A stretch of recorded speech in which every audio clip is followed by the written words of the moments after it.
then? What is the next element of that response? Or what, again, back to you, Mr. Alvar, sort of as you see governments and the private sector in the region, what do you see as the priority for this next 6 to 12 months? Is it the economics?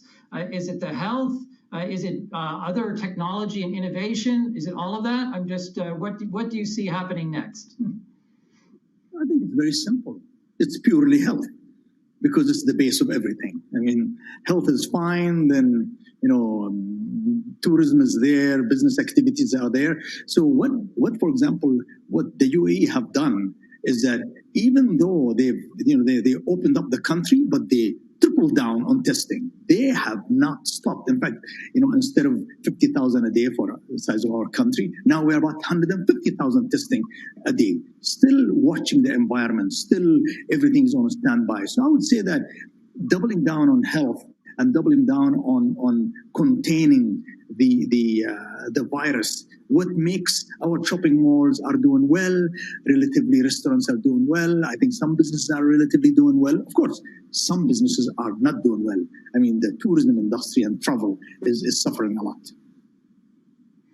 Well, then health comes first. Now, back to you, Shin. I'd be interested, first of all, I said I was going to come back to say what actually is different in China, if anything, not just in the way to work, but in, for example, retail. You have Soho is well known for having a lot of very high-end or mixed-use developments.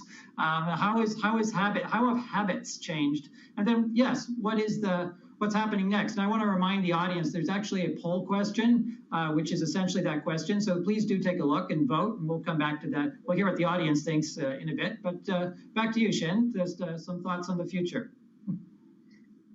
But I think we're going to look back in this horrible crisis that the biggest winner in this pandemic is technology.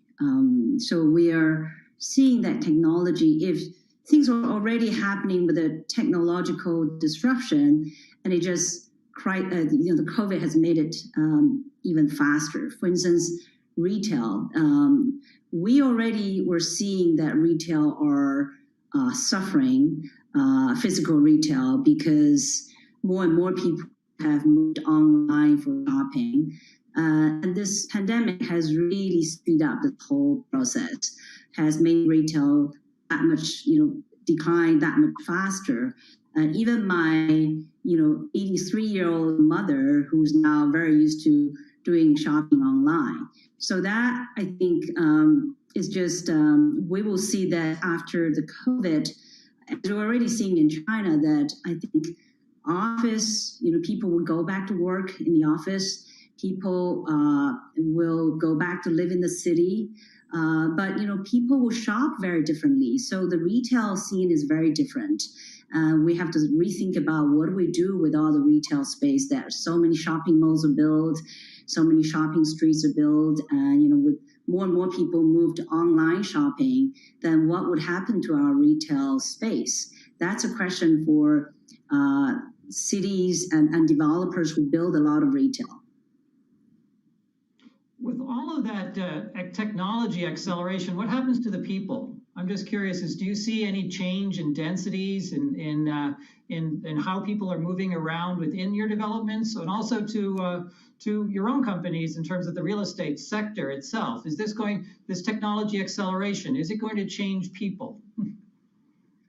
I mean, I think people's technology is changing, every corner of our life.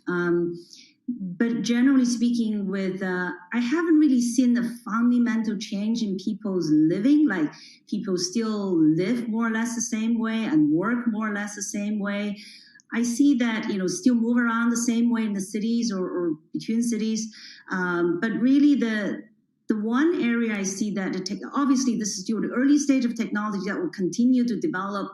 The other day we're talking about, will people start seeing buildings, buying properties online? I haven't seen that yet. I mean, I know there's a lot of technology coming up to assist the online touring of properties, but it hasn't quite happened that the the property transaction and the buying of properties moved online. Not yet. So it's more of an acceleration, but less of a fundamental change. And with that, I wanted to welcome Mayor Bottoms. Thank you, Mayor, for joining us. And it's a pleasure. So we are in the midst of discussing kind of where we are in the life of the city as we've had it in this incredible 2020 and what's coming next. And in terms of priorities, maybe I could just go directly to where you are. And you launched an economic mobility plan in the middle of a pandemic. And so I would love to know more about why you did that. Why was that the priority? And how do you think that plays out over the next 6 to 12 months? Well, thank you for the question, and it's great to join you all. I mean, it's been extremely important to have priorities during this time. Like so many people, what we're faced with is navigating the unknown right now. And what we found over the last several months, again, like so many entities across the world have experienced, is that there's been this huge distraction. For us, it was COVID-19 and then the social unrest that we saw across our cities.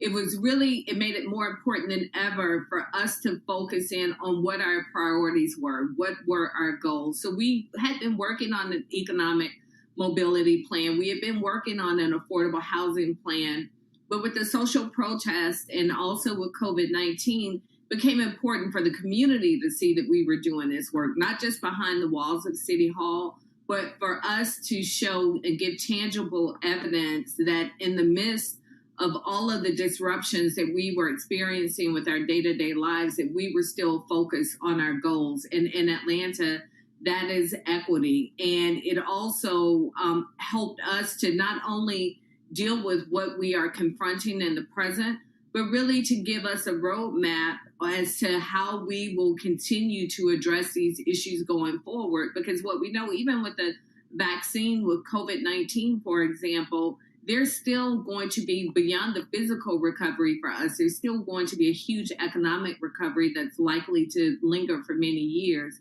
And that's why it was important for us to be able in a tangible way to show that to our communities. Then, because the economic mobility plan, as I understand it, was started actually, of course, before the pandemic. So how have your goals changed, if at all, in the course of what has unfolded over the last 3 or 4 months? Are they the same? Are they maybe even higher? Well, the goals are still the same, but I would think the biggest change has probably been the expectation of the number of people throughout our communities that will have to take advantage of this economic mobility plan. Because when we embarked upon this plan, obviously we weren't in the midst of COVID-19. And so we were looking at a smaller sector of our city. But with COVID-19, we have to expect that this economic mobility plan is going to be relevant to many more people who didn't expect to see themselves in this position. And it's the reason why, even aside from this economic mobility plan, we've tried to put structures in place through Invest Atlanta, our economic development arm, to make it easier for people to access grants, to access small loan funds, so that they aren't dependent just upon the federal government and all of the red tape and bureaucracy that entails, and that there is someone in a place in the space locally that they can contact and be able to navigate resources to help their businesses and in many ways their households to be able to survive COVID-19. Yeah, well, I think that, first of all, it's incredibly encouraging to hear that focus on growth and employment. And in the context of startup cities, maybe I'm going to ask a question to everybody. And again, back to you to start, perhaps, Mayor Bottoms, is where do you see those green shoots of opportunity? I mean, where will the startup cities start up? Are there particular sectors or neighborhoods, or what's the development concept that, given where we are right now, brings us back? So it's interesting, even in the city of Atlanta, when you think of essential employment, there is that basic employment that even in the midst of where we are with COVID-19, we're still advertising for jobs in the city of Atlanta. Many of them are blue collar jobs, but on the other end of the spectrum, technology is a huge sector in our city. And what we're seeing, obviously, with so many people teleworking and so many kids having to go to school virtually, I believe we'll continue to see success and growth in that area. Because I know everyone in my household right now is connected to a device, either out of necessity or out of pleasure throughout the day.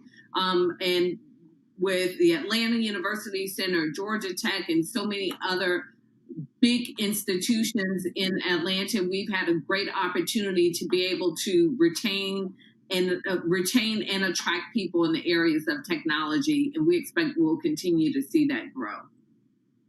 That's great, Mr. Alabar. Is that the same picture you see in the region? Is it the technology focused sectors that are going to be the growth opportunities here? Well, because in the Middle East, remember, out of the 400 million people, 50% are below the age of 28. So of course, technology is there, but I would say that all sectors of the economy are really being touched by the young people. But the base of everything is good education that we need. And then again, if we have good education, we have good talent, are we able to keep them in our cities? Is the environment good enough for them to have a great challenge, great job opportunities? You've got safety, you've got healthcare, quality of life, which is really critical for people in the Middle East. And that's why you have a city like Dubai that the Middle East just flies to. And again, great universities, it's safe, amazing healthcare, beautiful infrastructure. In fact, the whole country, the UAE, and that's happening in Abu Dhabi as well. So much is happening on the field of healthcare and education and soft infrastructure, hard infrastructure. So I think the combination of all, you need all that for it to work. And I know great cities that really have failed the test of COVID, for example. And you find a lot of people leaving these cities. I hope they go on and fix that. So you need all of the above for these cities to prosper and create these industries and young industries to grow. But I hear you saying that a lot of it, in the case of the UAE, will be dependent on flow, in the sense that rebuilding that regional flow for all sorts of services, healthcare, education, tourism, so making it safe. Is that fair to say that's where you see the opportunity for renewing the growth? Well, I would say that that's a critical requirement while we are going through what we are going through. But then that's only the beginning. Is the place safe? Is the infrastructure good? Is the government really promoting small, medium-sized enterprises? Are the regulation really kind and soft to help people? Are there great universities available? And in UAE, really, and you've got amazing institutions on the government side in education and healthcare. And as I said, really the pandemic have proven that UAE's leadership is very serious about managing its affair. But the healthcare is only one side of it. Well, Shin, if I could turn to you, I mean, where do you see the big investments now as in Chinese cities? Has the growth model changed, or where are the don't want to say hotspots because that sort of has multiple meanings, but where are the growth opportunities that you see, particularly as it reflects in the real estate sector? Mm-hmm. So I think what we have seen in the past 20 years in China is where the highest growth happened is where there was the highest density of population, which is quite different. It's the opposite of what we're seeing with the pandemic. With the pandemic, people are leaving the cities and going outside of the cities and to avoid high density. But after COVID, when virus is gone, what drives the growth is still where there's a high density of population, there's a high density of human knowledge, and that's where technology drives, that's where all the knowledge drives, and that's where the growth happens. And I don't see that changes. And, I still see that, after this horrible virus goes away, that people still want to be living in a very dense city where there's a lot of opportunities There are a lot of ideas, new ideas, a lot of innovations. I see, China, if you look at where are the highest growth cities in China, those are almost always the highest density populated cities. And when we say density means different things to different people. Some people imagine, Manhattan and Wall Street. Other people think of a 3-story building in Paris. What kind of density are we talking about here? I mean, China obviously has a different scale, right? We're talking about 20 million people population as a high density cities. You look at Beijing, Shanghai. These are all, more than 20 million people then population cities, and they continue to drive the growth. All right, so it is about scale in that sense, that they're bigger does lead to better. I think our poll is back, incidentally, it's complete. We have the audience's view. I don't know whether we can show that now. Let's take a quick look.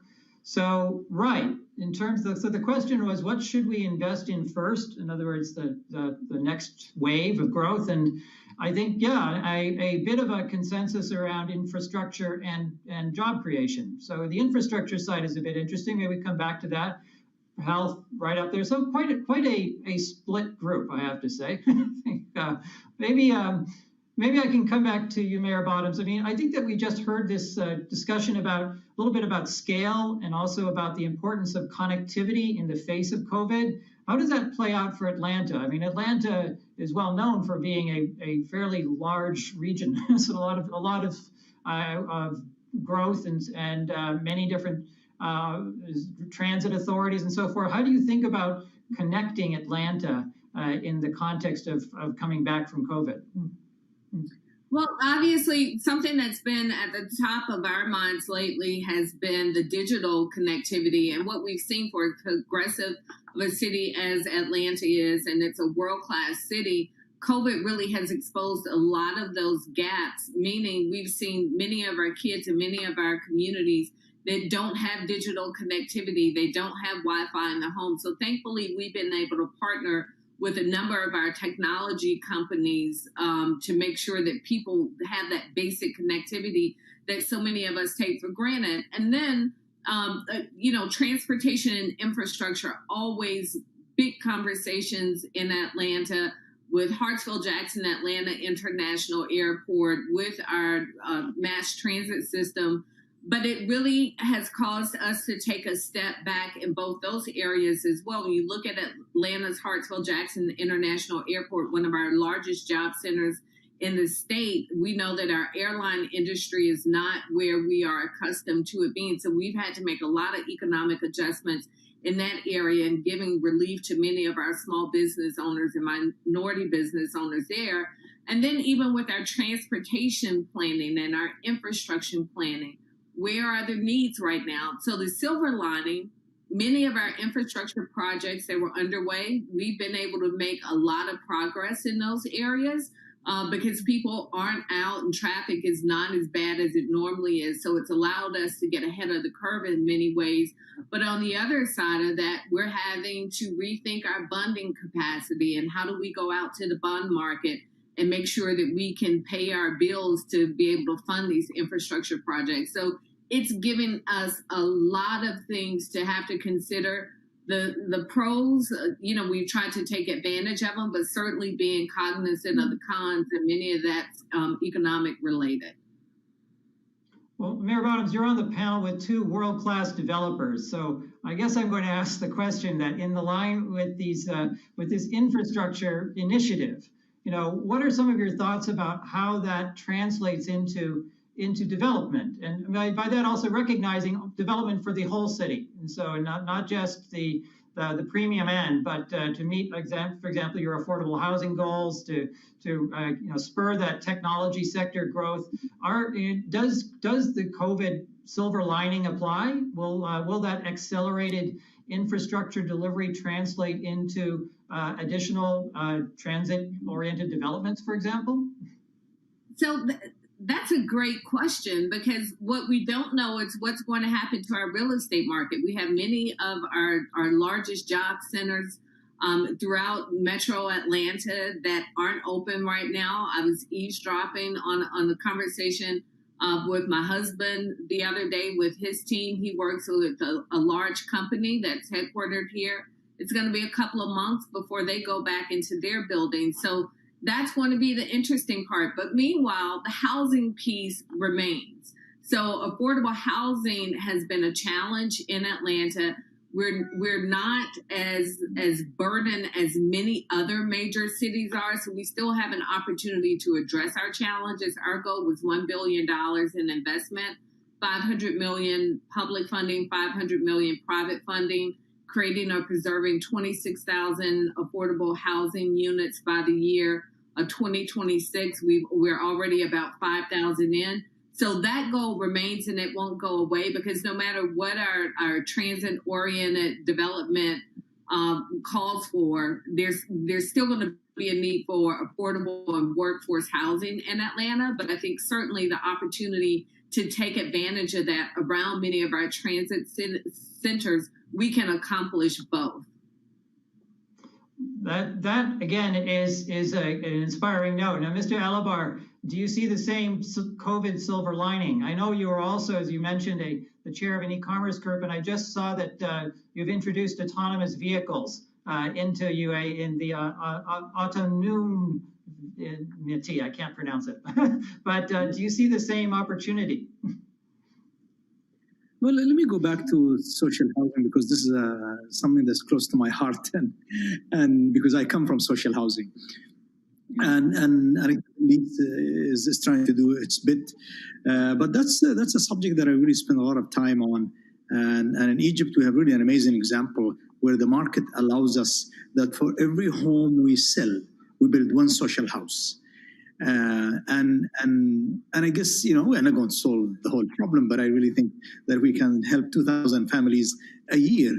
That's an amazing opportunity. I think in Atlanta, I'm sure they have better rules when it comes to whatever X percentage of development have to go for social housing of any building permits. That's also something that's really quite important. But if you allow me also to just come back to one very important point, I hope it will also answer your question. That I truly believe, as a person who live on both sides of, I live the digital life and I live the physical life. I mean, nothing better than concrete and aluminium and e-commerce. I truly believe that life will go back to normal. I believe that I don't think we're going to have a lot of big damage to shopping malls. In America, there is a damage because there is overbuilt situations, completely different than the rest of the world. I think human beings want to live life. I believe in big cities. So, for me in the Middle East, Cairo, 22 million people is my big city, and it's doing very well. I think a city like one of the cities I do business with is Karachi. Karachi is also close to 18 million people. I do business in Bombay, which is 20 million people. So, but Dubai is dense when you talk about 2 million people. So I truly believe that we'll pass and we'll conquer this virus. And I believe that life will come back. I know digitization have been speeded up, which is good, but I really think that human nature is human nature. And I really think that this will make us fitter, will make us better society, better government, better people for the years to come. I'm encouraged, and I'm personally a believer in the idea of augmentation, that it's not an either or, it's an and so we become more human, not less, as we acquire capabilities. But Shin, you have the last word.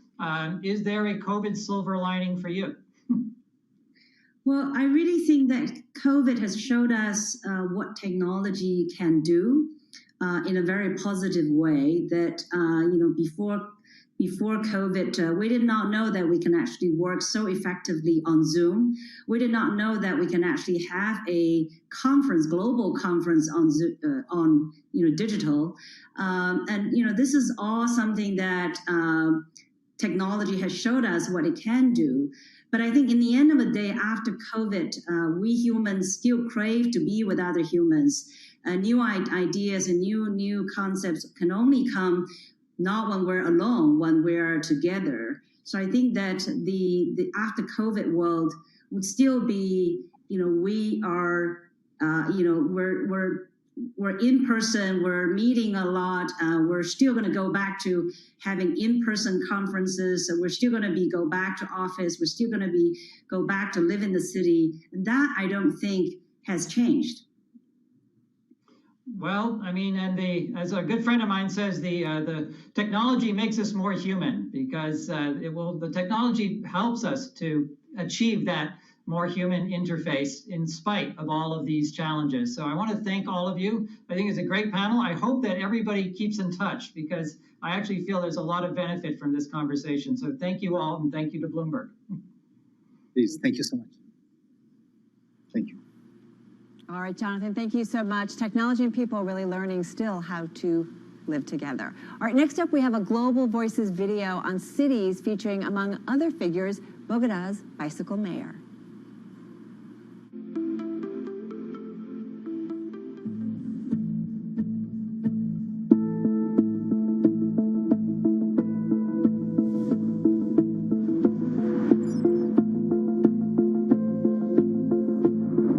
As casas são pequenas, as famílias numerosas e não temos como seguir as recomendações da Organização Mundial de Saúde.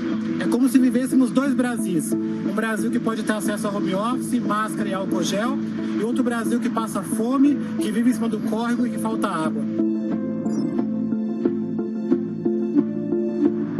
Traffic is a problem for the flow of travel.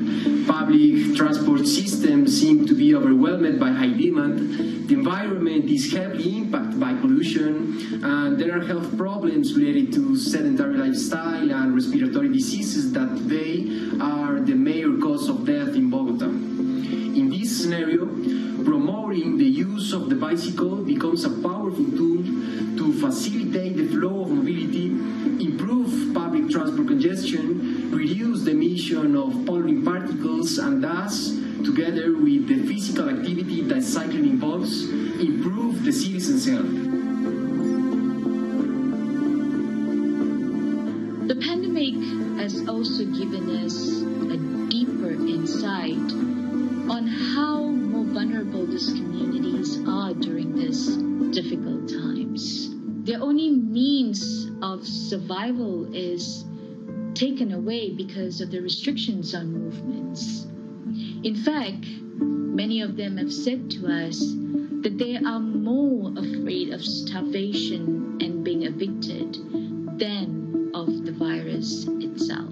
O que é esses termos que são usados como home office, lockdown? A população não está entendendo e está achando que a doença é só para rico e, na verdade, está morrendo os pobres e os negros da favela. The most vulnerable populations have been exposed to contagion during their long trips to work, since for them, working at home is not an option due to the nature of their activities and in cases due to the lack of internet connection in their homes. It is really time for us to be inclusive rather than exclusive in all our efforts and initiatives. Because, as we know, COVID-19 doesn't distinguish anyone according to classes. To people who want to abandon their cities, I say that this new reality has brought us the unique opportunity to appropriate the public space that has always belonged to us, either by using its infrastructure to mobilize in a more sustainable and healthy way, or to enjoy areas that were previously restricted for citizen enjoyment. So my advice is, instead of leaving the cities, let's all take ownership of them in a responsible and productive way and see how our quality of life will improve.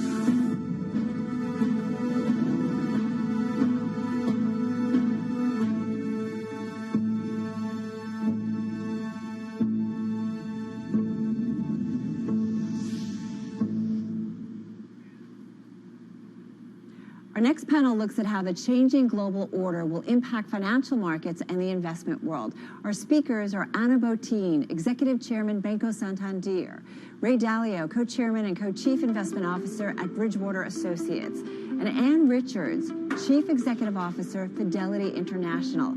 Our moderator for this panel, it is Eric Schatzker, my colleague and editor-at-large at Bloomberg Television. Eric, over to you. Carol, thank you very much. I'd like to welcome my panelists, Ana Botín, Ray Dalio, and Richards. Good to see all three of you. Double checking that you can hear me. let's jump right into it. Navigating the new order.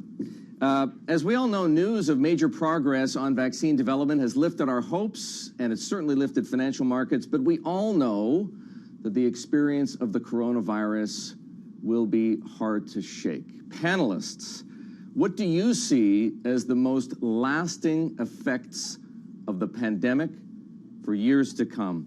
Anna, why don't you start us off? Sure.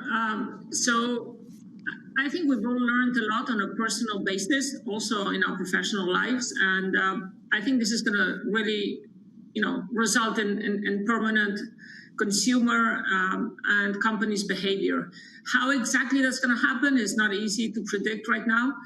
I'd say, first of all, there is a much faster digital, adoption. Just to give you an example, in the month of October, and this was the case in Argentina and in the UK, 80% of all our sales of financial products were online.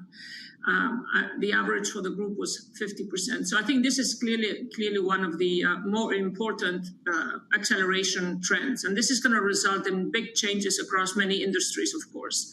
Very importantly, across smaller companies. So companies that have traditionally been very physical, like restaurants and small retailers, have really accelerated the change online. Beyond that, I think it makes us all very conscious of the global trends. So at a much higher level, climate change, like the virus, affects all of us. And if we don't all change together, it's not going to work. So I think this is the other realization. On the one hand, very much an inward looking, what happens in our community. At the other, what is happening to me in my health, in, again, trends like climate change are important to the rest of the world. And so I think these are some of the things that we'll be seeing. And of course, this is going to have a big impact on our economies and how we live and how society is governed. I think we need to make a big reflection, and I hope that we will do this together, private and public sector, about how this new world needs to be governed, from taxes to regulation to competition rules, because we are going to be, deep into the digital economy, and we need to, change the way we operate. Ray, your thoughts, the most lasting effects of the pandemic?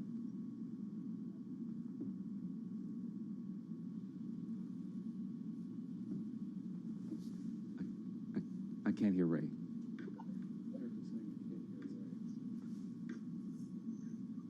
It appears we may have lost Ray's mic. Ray, if you can hear me, Ray, perhaps turn your mic back on the screen. We may have. I'll tell you what. While you work on that, Ray, let me turn this question to Ann Richards. Anna just gave us her sense of how things are going to change over the long run because of the pandemic. What do you think? So I totally agree with what Anna said. I think there's three things that have meaningfully changed in the last 9 months. And the first is around the general macro environment. I mean, the situation that we have been in with the incredibly rapid monetary policy shift that we saw in March, April, the speed of the central banks, the extent to which, frankly, indebtedness has just, as a way of navigating through the trough, if you like, indebtedness has risen up. That debt burden is going to be with us for a very long time to come. And how we deal with that debt burden and the effects of that debt burden are going to absolutely drive, and the choices that we make around that debt burden are going to drive, I think, the next decade in terms of what the path of the economy is going to be. So I think that's the first thing, which is a really lasting change. I think the second is around the conversation around sustainable capitalism. And Anna touched on this. She talked about the climate. She talked about a new kind of governance model, if you like. I think it's really interesting that business is probably ahead of government and policymakers now on the issue of sustainable capitalism, perhaps because they've had a near-death experience. And perhaps because we've all looked into the abyss and suddenly realized that shocks, which might seem tail events, actually really can happen, like a pandemic. And maybe it's brought the reality of climate change a little closer to home on that. So I think that this business-led approach to sustainable capitalism is a real driver, and that's not going anywhere soon. And then the third thing, and I suspect that a lot of people watching this will understand what I'm saying, is that we've learned that the radical that the unexpected, that the really innovative can be done far, far faster than any of us ever thought was possible. You know, when we looked at rolling out Zoom, for example, across the business, we did it in more than 25 countries in less than 2 weeks. Now, as a normal project, that would have taken us probably 8 months in the normal way that you would do it. And yet, because we were put in a position that we had to do it, we did it with remarkable rapidity and actually with almost no problems or consequences in the way that we did it. So I think it's shown us that when we really need to, we can be much more radical and we can move much more quickly. So I think those are three of the things that have meaningfully changed as a result of everything that we've seen in 2020, and the effects will be long lasting. Ray, we've heard from both Anne and Anna about this idea that the shock of the pandemic has awoken the world to the need for a more sustainable version of capitalism. This is something that you touched on well before the pandemic. I want to hear your thoughts on that point, and also more broadly, what kinds of long-lasting effects you think the pandemic will have. I think that there were vulnerabilities that existed under the system, and the COVID is a stress test, and it'll go away. But there'll be some things that are broken for a long time, and then there's some things that are profoundly changed. I think, first of all, the financial gaps between entities is clear. The rich, the poor, those who have good income statements and good balance sheets, and those has been a defining characteristics. Some of those will be broken, and it has enormous political consequences. The left and the right will be, I think, in greater conflict. And so that issue has also been connected to the changes in money and credit that Anne was referring to. In other words, before that, interest rates hit zero, and there was not classic monetary policy. And also when there was QE, it didn't pass through to those who needed the money the most. What we now had was we're in a new era in which there's going to be government borrowing money and directing that money more than the normal capital markets, and central banks buying money. And that is going to have a profound impact on the value of money, probably reserve currencies and so on. And then related to that is it's a defining moment in terms of the strong and the weak, which, for example, China has come out of this very well, and it's going to change the nature of capital flows, I think. So I think that those are the main. It'll have political and wealth implications that will be very important and will be clarified over the next, I think, 2 years. All three of you have touched on the macro impact of the pandemic, and I'm delighted about that because I want to delve into that more deeply. But before we go there, I'm curious. Every company has been forced to adapt over the past 9, 10, 11 months, and many CEOs are pleasantly surprised by the results of that adaptation. Briefly from each of you, I'd like to know, what one change have you made because of the pandemic that will become a permanent part of the way that you do business? Anne? Well, I suppose the most significant is that we've realized that we don't need people to be in the office all day, every day. And so we're moving to rolling out, we call it dynamic working, but we're moving to rolling out a much more flexible approach to who comes into the office, when they come into the office, what they come into the office to do. And we've learned that actually we can focus on the output rather than the input and get really, really good results. I mean, in some instances, we've seen operating data actually improve through this, which is just not what you would expect. So I think that's what I would highlight from us. It's the flexibility which we have, where and when and why do we come to work. Ray, how about you at Bridgewater? Any one thing that you've done differently as a result that you think is going to stick? Well, we do have the locations and the digital part of it, but I think I'm a global macro investor, all of the liquid markets in the world, basically, and to use this as an opportunity to about differentiation and diversification of our portfolios to make sure that those kinds of surprises and those kinds of differentiations are reflected in our portfolios. And Ana, quickly from you as well, one thing that Santander is doing differently now that will stay, that will become a permanent part of the way it does business? So it's a very important change in the way we manage the pandemic. We didn't have somebody to manage a health crisis, which has a huge impact on our business, which extends horizontally across the company from health to employee safety, technology, customers, public policy.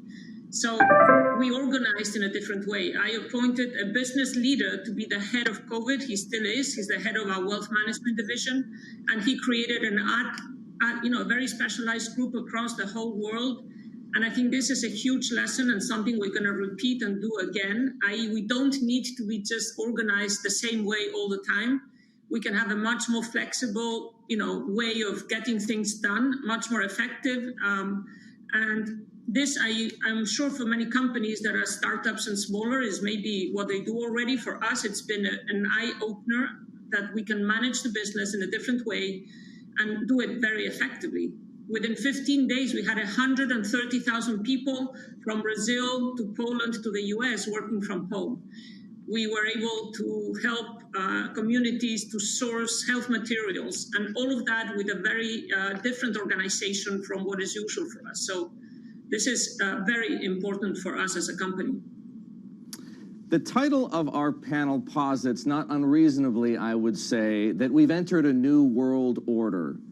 And Anne, you already touched on it with debt burdens. Ana, you spoke about it in terms of the awareness of climate change and how there are similarities between that and the pandemic. And Ray, of course, you talked about how governments are going to have to finance themselves. I'd like to quote my colleagues, Tom Orlik and Bjorn van Rooij, because this is how they put this idea of a new order last week. They said, the center of economic gravity is shifting from west to east, from advanced economies to emerging markets, from free markets to state controls, and from established democracies to authoritarian and populist rulers. I want to know from all three of you what you think the new order will be. Are Tom and Bjorn right, or will things play out differently? Ray, this is your wheelhouse.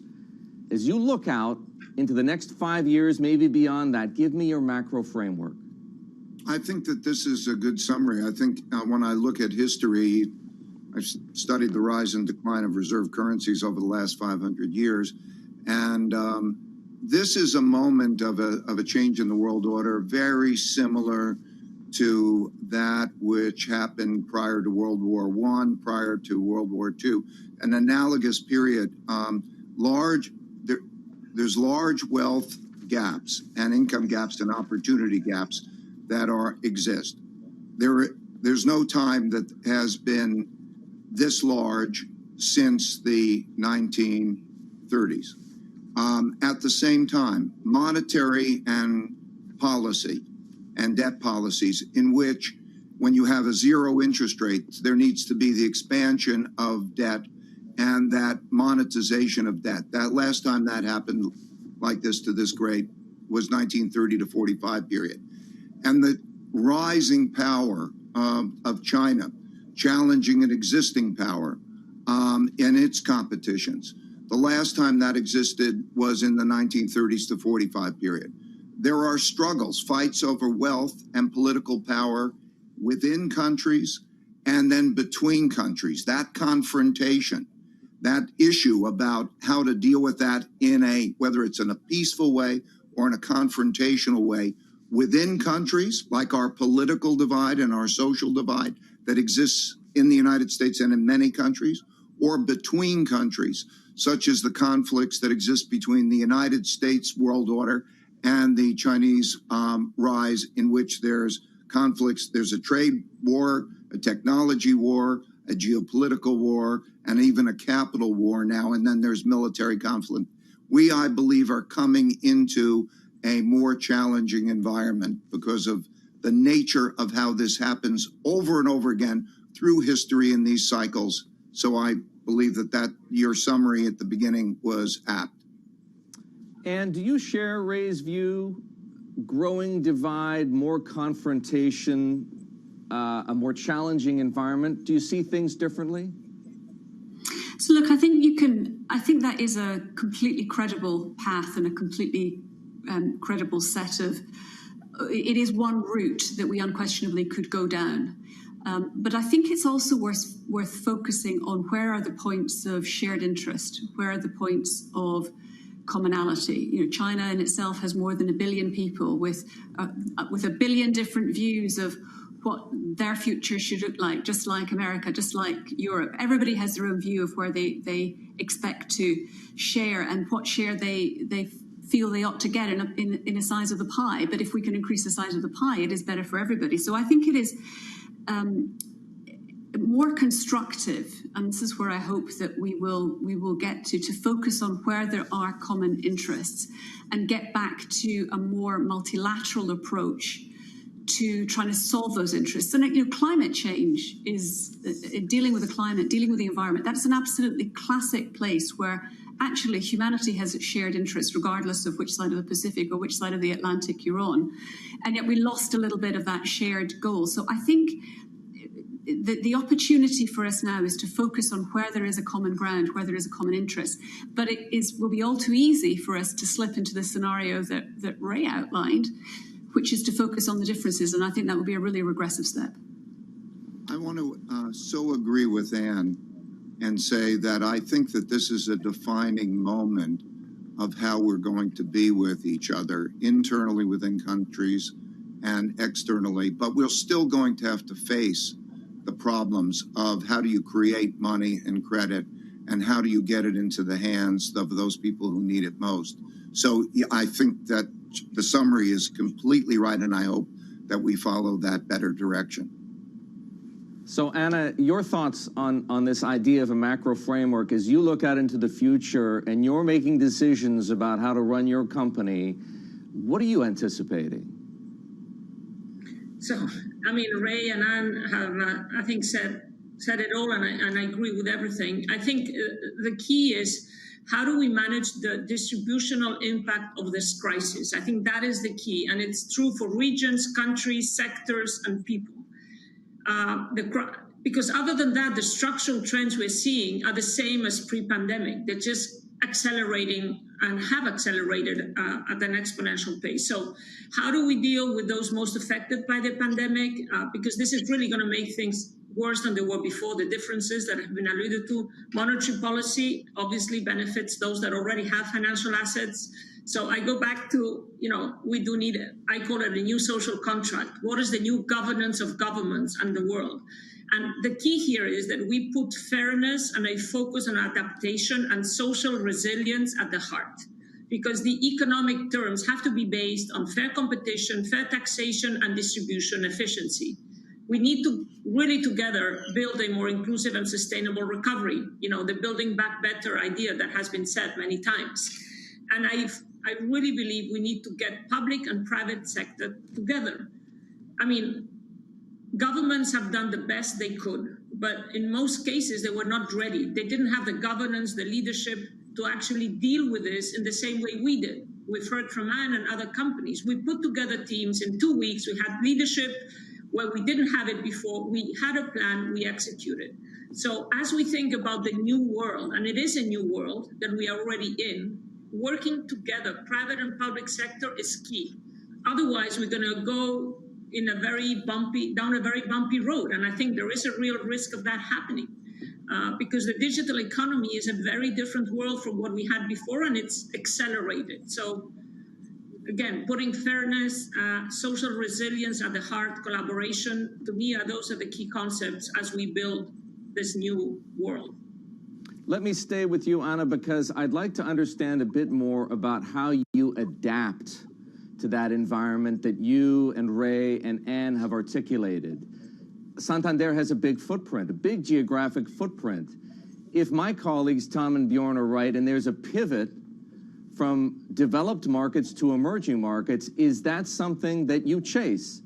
You don't have to chase it very hard because you're already in emerging markets, but I'm curious to know what kind of strategic impact or strategic adaptation you make to adjust to this new reality.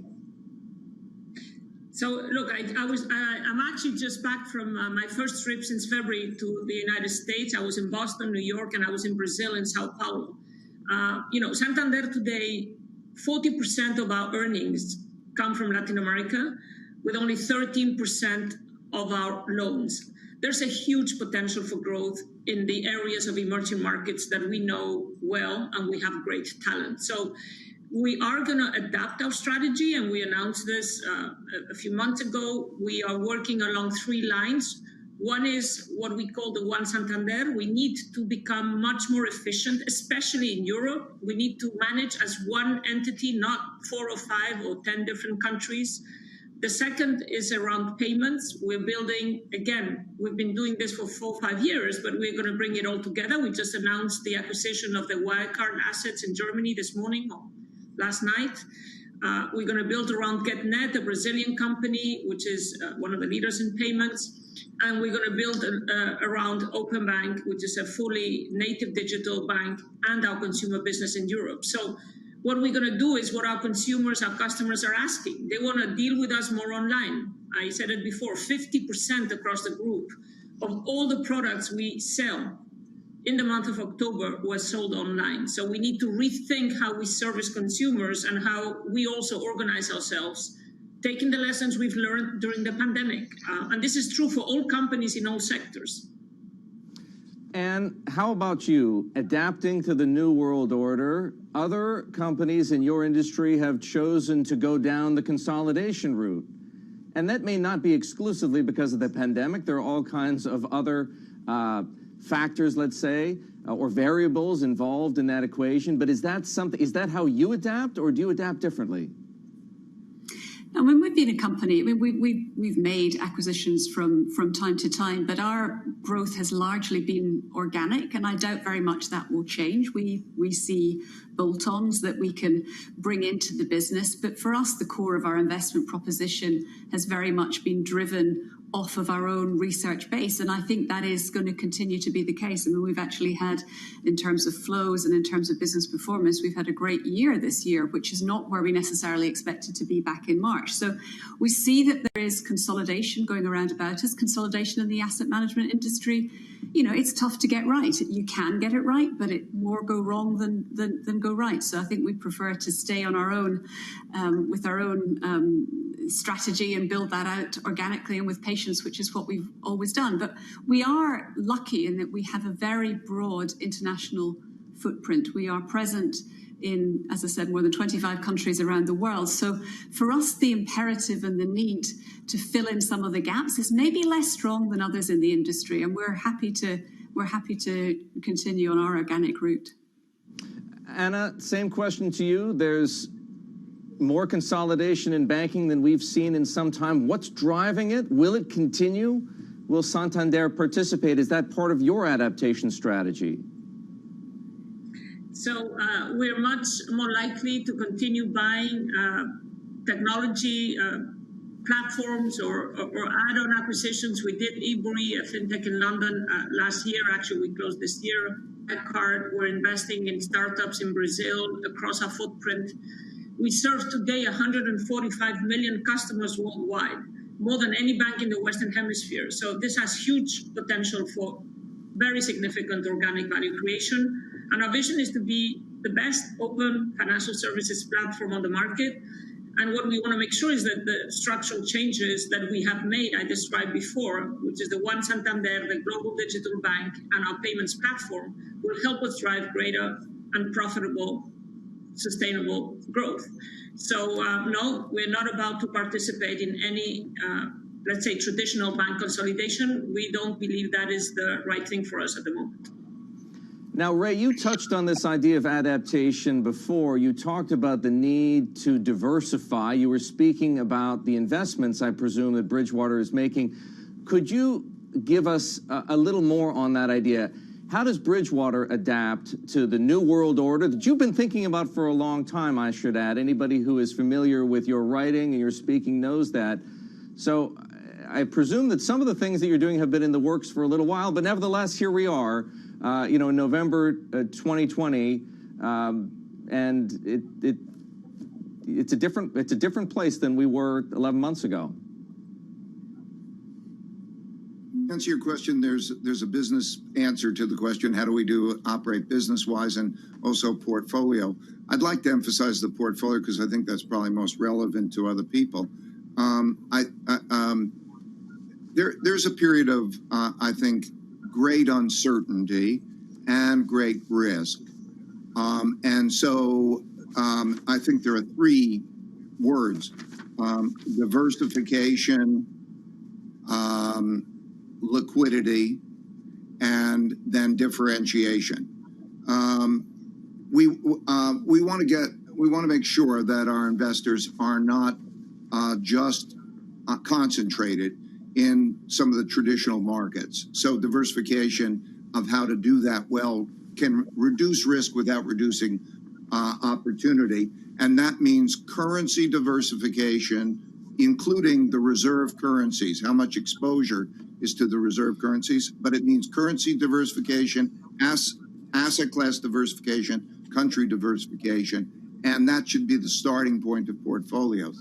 In terms of liquidity, it allows you the flexibility to change as circumstances change. And differentiation is the most important consideration now. There are two different worlds. There are worlds that will be orderly and will prosper in this kind of an environment, and you could see it. And that differentiation versus other worlds and markets related to that, that will be bankrupt and disorderly. That kind of differentiation is important. As far as the business goes, we have the different location considerations and long relationships that we're building on. Ray, I'm going to ask you to continue because you just said something that at the very least interested me, this idea of bankruptcy and disorderliness. Where do you see that? Well, you could see it. It's reflected in the income statements and balance sheet. Every individual, every company, every country they're good. How well they are depends on how much their income is relative to their expenses and how much their assets are relative to their liabilities. So you can see radical differences in the financial consequences of that. Second, the ability, the proximity to those who are printing and distributing money. Are you a recipient of that? For example, a lot of the third world is not a recipient of that and is not in good financial situations. And then there's order, political and also social order. So when you could see it differentiated in the countries that are controlling the virus and behaving orderly and well together. So you could see those differentiations reflected in the market's behavior, and you can also see it reflected in the political and social conditions. Well, we know that markets are discounting mechanisms, Ray. I don't need to tell you interest rates at zero, but I'll remind everybody that stocks keep rising to new records, and not just here in the United States, but globally. PE ratios haven't been this high since the dot-com era. The dollar, to your point about currencies, Ray, has slumped to a 2.5-year low. Do asset prices and valuations make sense given the economic fundamentals, some of which we've talked about here in this panel discussion, and for that matter, the policy outlook and what we can expect from a Biden administration? Ray, what do you think? When we look at interest rate markets, we look at the earnings yield. When we look at stocks, and we look at PEs, they're basically yields. And the capacity of central banks to print money and buy financial assets has essentially led the bond market to go to multiples that are somewhere between 100 times. You put a dollar out and you'll get your money back in 100 years. It's because of the nature of, so it's as 100-time multiple. You have to compare stock multiples to bond multiples. And so the capacity of central banks to put liquidity into the system and to have that liquidity go to produce high multiples is very real. It also changes the economics of borrowing. In other words, if you can find something that makes anything more than a zero or they're going to make money. So that encourages the leveraging and the changes. So the financial flows that we're seeing, the market behavior is reflective of that. In my opinion, don't own bonds and don't own cash because they're producing a lot of debt and producing a lot of money to fund it. And so that's changing the nature of capital flows. It's also changing how those flows go to China in terms of the comparison of that market, particularly as it opens up. So I think it's behaving sensibly, but don't use old multiples as reflections of the limitations of what's expensive. Ann Richards, does that make sense to you?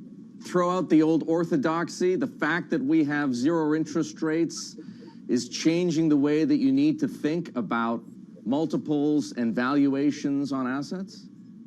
Of course it does. We've never been in a situation where, for this length of time, we have had effectively free money, or you know, it's completely shifted the relative valuation of assets and how you come up to an establishment of what a fair asset is. And I think when you look at the level of indebtedness that we've talked about, this ability to use the central bank balance sheet as a massive buffer to manipulate the price of that money, that experiment has taken us into far further reaches than we ever, and arguably successfully in many respects, than you ever imagined was possible. But there are consequences.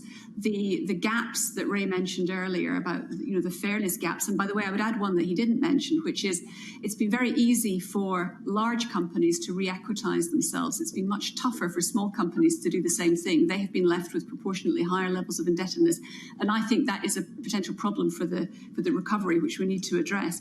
But essentially, when you've got this level of indebtedness, you've got a number of choices. You can grow your way out of it, you can inflate your way out of it, or you can default your way out of it. And there are choices in which route you follow down that. And this is where I think we come pull all the way back to sustainable capitalism, because if we want to be successful and avoid the disorderly disintegration of bond markets, we have to think about how we use this free money to invest in job creation, in productive capacity, useful productivity improvements, which ultimately get us on to a positive path for the economy as a whole. And this is a choice. If we waste this opportunity, if we waste the free money, if it only goes into financial asset inflation, then we will have a very large reckoning down the line. So again, I think there is a choice to be had here, and I would really hope we make the right choice here. And there's going to be a new president in the White House on January the 20th. Does anything of what you've said, or perhaps what Ray sketched out as well, because you're broadly in agreement on many of those points, change under a Biden administration? I think you will see an increased willingness to engage in a multilateral basis, which I think will be helpful in some of the issues that we're talking about. And I think the likelihood of a split Congress means that perhaps some of the more radical and larger fiscal packages which were talked about are perhaps a little less likely than we were. So I think that multilateral approach will be the single biggest change that we see, and perhaps the tone, obviously, of some of the communications. And I think we may see some interesting conversations around large tech and just what the roles and responsibilities of large tech are. They've been part of the solution this year, but also I think there is a sense that that concentration of power gives them great leverage. And maybe we need to think about a better framework and a better multilateral framework for them to operate within. Anna, quickly from you, zero interest rates may have been a boon to stock market investors. They're not the world's greatest things for bankers. Tell me how you're adapting to that reality, and maybe touch on a little bit of what Ann spoke to in terms of what changes we might look toward in the global dynamic under a Biden presidency. Sure. Well, I think the first thing is that as far as not just Biden presidency, I think this is the case for Europe and countries that actually can do this, is that we should not withdraw support prematurely. It's like, you know, closing your checkbook during a war or something like this. So we need to continue with government support for the small and medium-sized companies and those that have lost jobs and so on. So this is super important. In terms of the U.S., I think the U.S., like the world, has a complex situation, and I think we need to come together and work together to grow out of this in the right way. And this is really the main task all of us in the private and public sectors have ahead of us. For banks in particular, the low interest rate environment obviously is not ideal, but I think it's also a huge opportunity to change and reinvent ourselves like we are doing. Ray mentioned something hugely important, how efficient you are. We continue to have a 47% cost income. This is the best defense. Growth, growing the top line, and being very efficient. Same thing for governments, and do that in a sustainable way. Anna, Anne, Ray, I'd like to thank all three of you. Great conversation and great to see all of you. Thank you.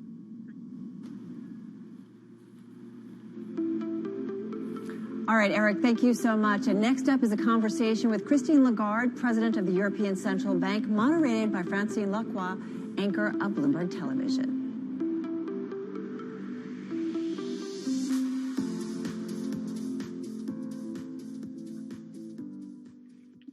What a great pleasure to be here with Christine Lagarde, the President of the European Central Bank, and welcome, President, to the New Economy Forum. I have to start where everyone is talking about the vaccine. How will it actually change your forecast, and how will it change this economy if we do get a working vaccine early next year? Well, it's lovely to see you, Francine, and to participate. To your question, I'm not sure that it's going to be a major game changer for our forecast, simply because what we had anticipated in our baseline was that at some stage in the first half of 2021, there would be a vaccine and that it would be rolled out in the course of 2021. So it might be a little bit accelerated, given the news that we're receiving from the various horizons, Germany, US, but I don't think that is going to be a game changer, so to speak. I think that our forecast is being revisited almost as we speak, and we will be releasing on the 10th of December. So I don't want to anticipate what the outcome will be.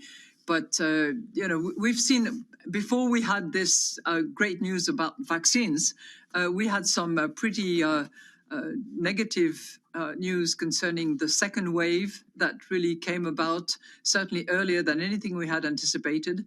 And together with that second wave, we have also that list of containment measures and lockdown measures that have affected one country after. I'm placing a new order to sell short at 118.75. Okay, order placed. Sell short at 118.75. So what kind of economy do you see for Europe and the world because of the extra restrictions? Is it, a double dip? Is it something that is so uncertain at the moment because even if we get a vaccine, we don't exactly know what shape it will take or how consumers will behave? I don't want to downplay the very good news that the vaccines were, but I think that, as a central bank, we have to be mindful of not just the short term and the news impact. We have to be mindful of the overall situation. And in that vein, I think that the second wave that we saw presents risks. The first risk that I would think of is the fact that consumers, investors, employers do not regard the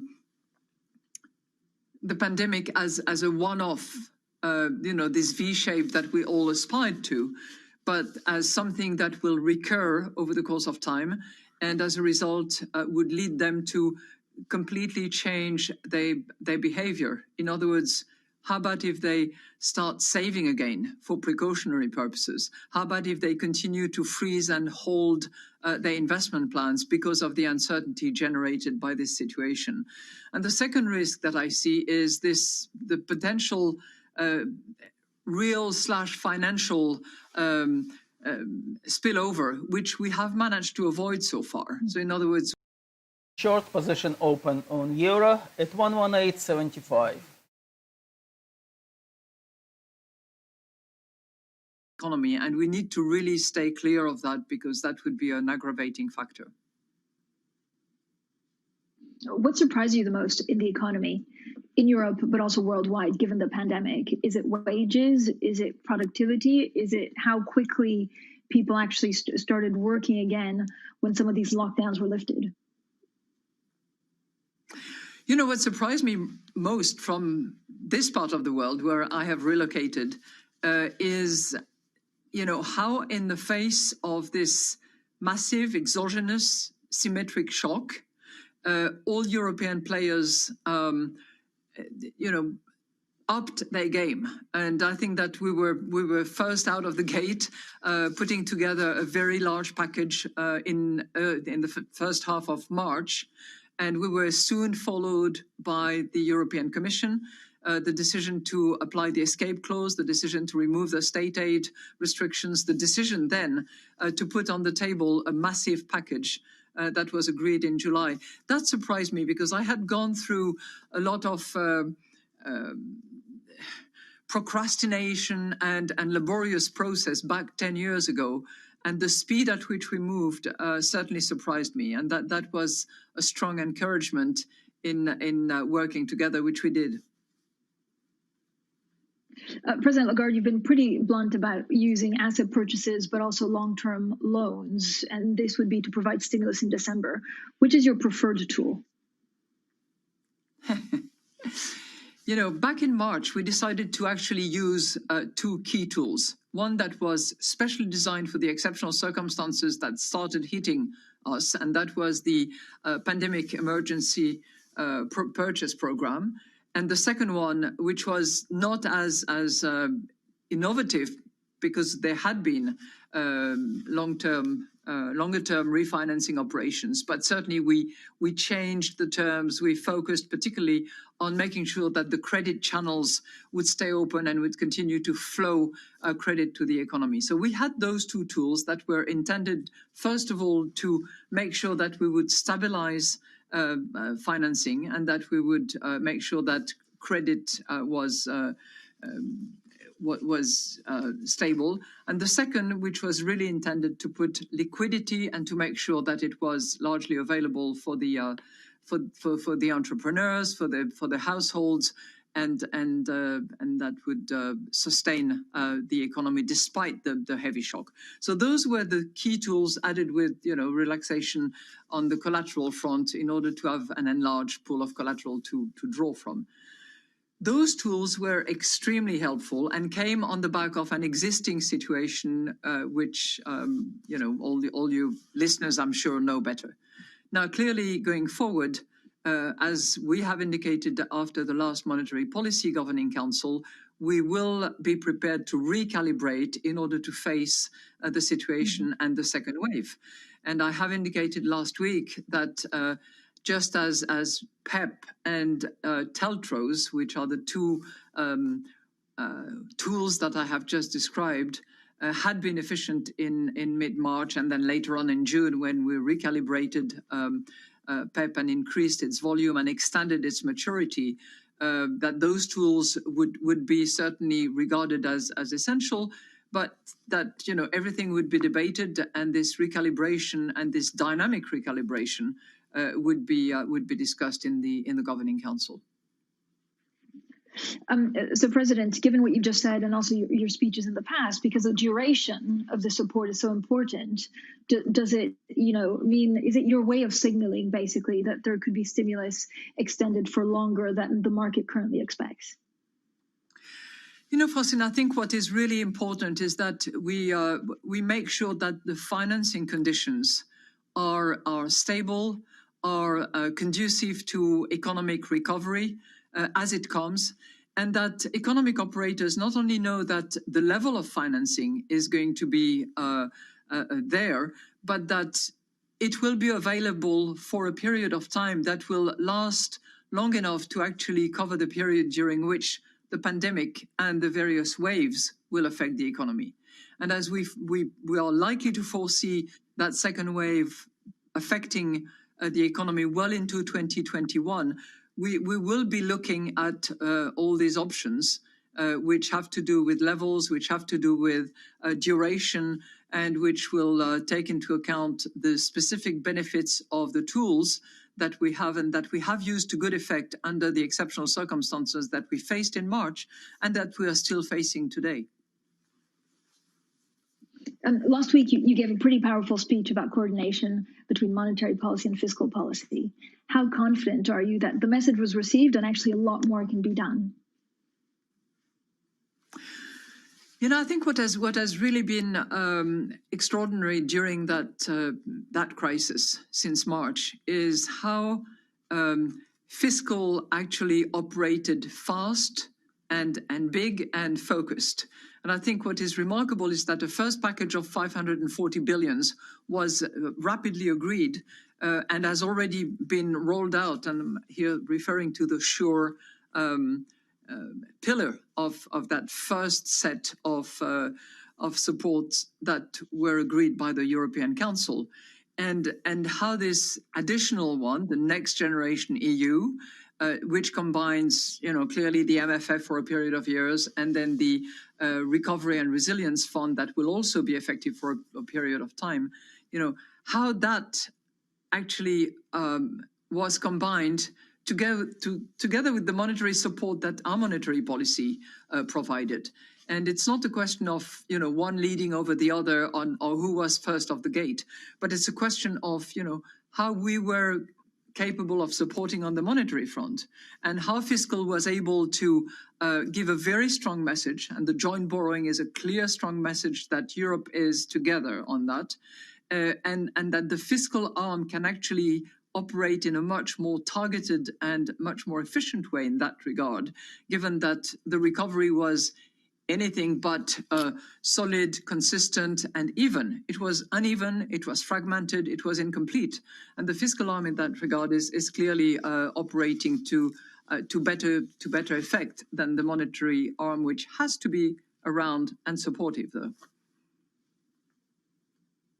Madame Lagarde, you've been in charge for just over a year, and in that we've had a pandemic. I mean, we've had quite a lot going on. What surprised you the most about the European economy or European institutions trying to come together to actually find a solution? There are certain things that didn't change. I would say the long nights, to a degree, the laborious process that it takes.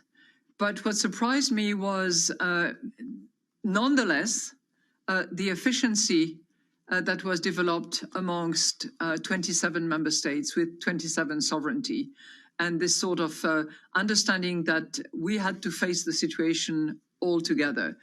There were some, hiccups in the.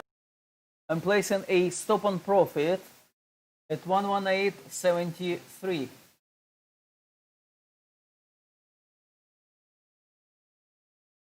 Okay, stop on profit placed at 118.73. The beginning of what you said. So I was going to ask about climate change. I know you've been one of the biggest proponents of sustainability and trying to, get companies to do better.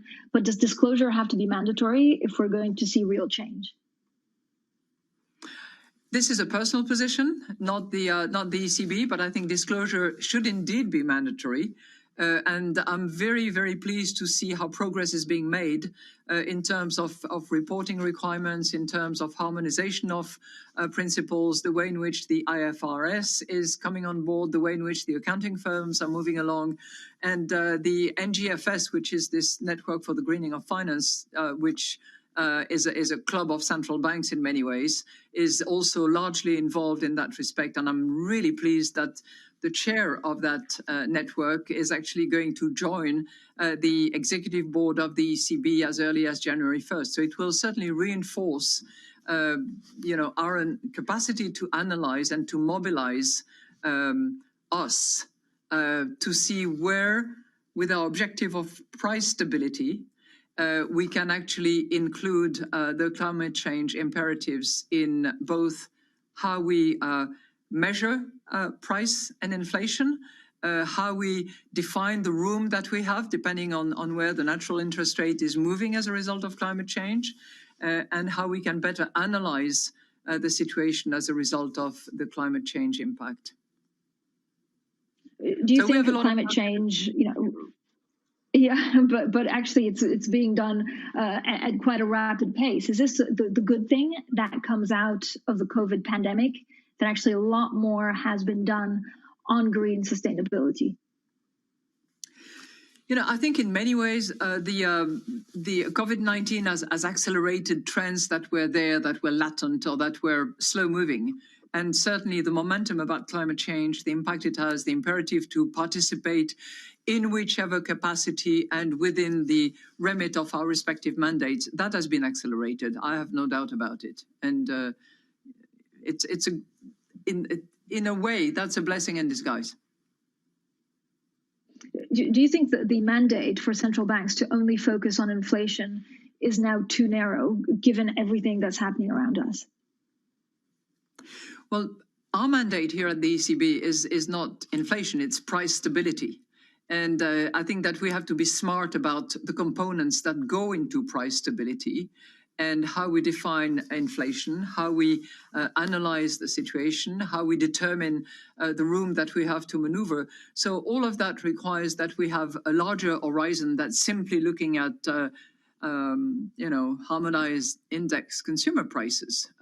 Clearly, that could be a measurement. That might be the measurement. It's something that we will be debating as part of our strategy review. But price stability comprises a lot more than just that.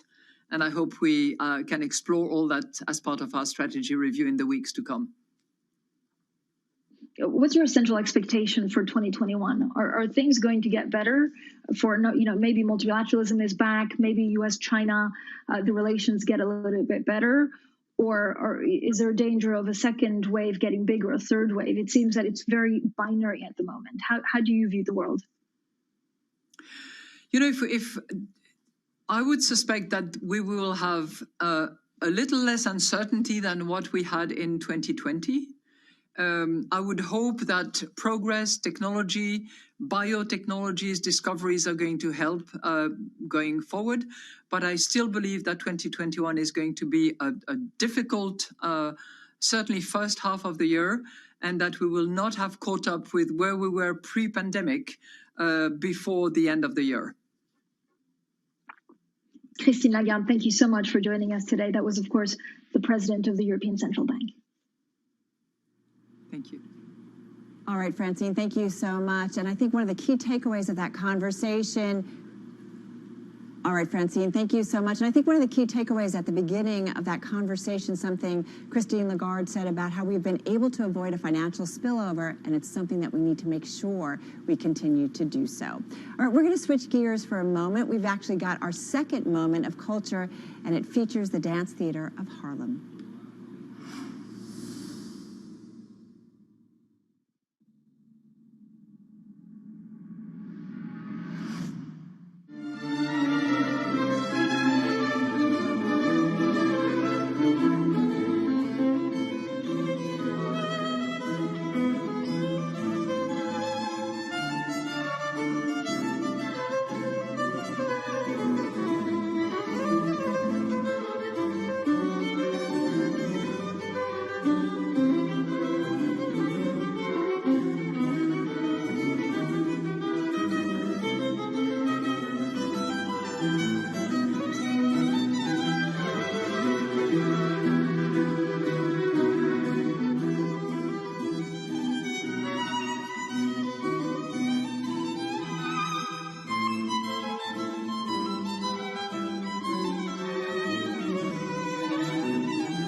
Thank you, everyone, for joining us for part one of the second day of our 2020 Bloomberg New Economy Forum. Be sure to come back for part two of our cities program this evening at 7 p.m. Eastern Standard Time. My colleague Scarlett Fu will guide you through the next session of the cities pillar. Be well, everyone, and thanks again for joining us today.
bicycle.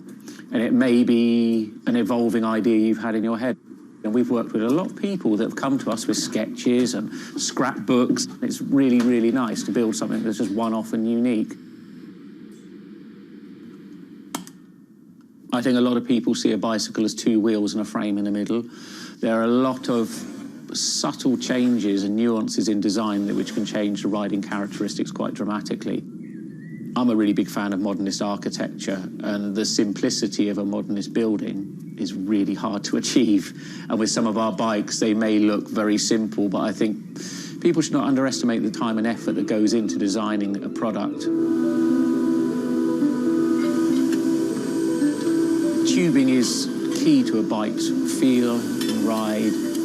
Reynolds tubing has been in my life ever since I can remember. Growing up, I could never afford a frame manufactured with their tubing. We can now put a badge on our bike saying manufactured at Reynolds, which is a sort of thing as a kid I just wouldn't have believed was going to happen.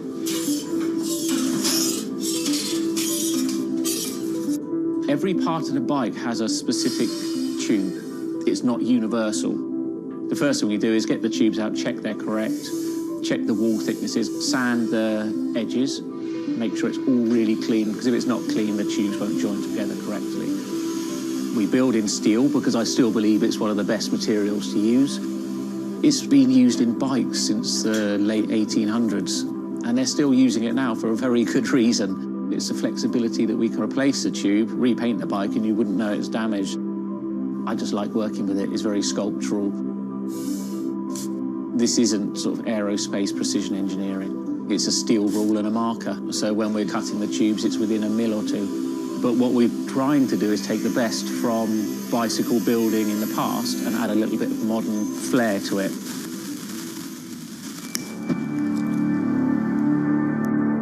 There's various techniques for building bicycles. We do a thing called fillet brazing, where you connect a pipe together. We use a bronze rod and a flame. We heat the tubes up to the same temperature and we fill the joint with bronze. And it gives a very, very sort of fluid, lovely, sort of quite sculptural feel. You've got to practice. You've got to be able to judge material temperatures. You've got to just look at it and you just get a feel for it. It's the stage where your tubes start to look a bit like a bicycle. My father's a jeweler. He'd make sort of very pretty things, which are lovely, but for me, they don't really have any function. What I love about bicycles, you can start on a Monday with a box of tubes, you can be riding it by the weekend, and it can last you for the rest of your life.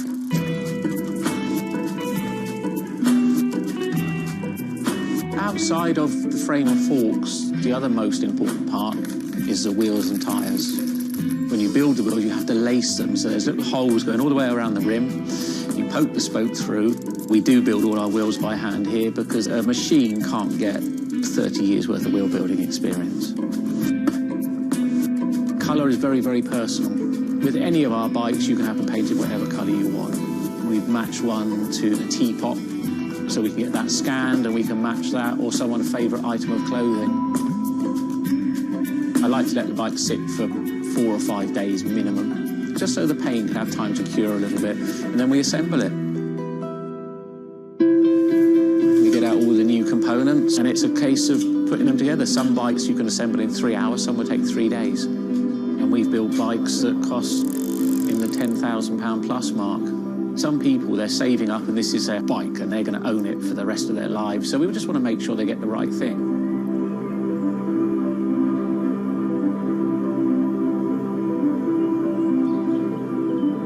I think the bike for me was the first time I had some freedom. So as soon as I had one, I was off. A lot of people still get that thrill as when they were a kid blasting down a hill, wind going through their hair.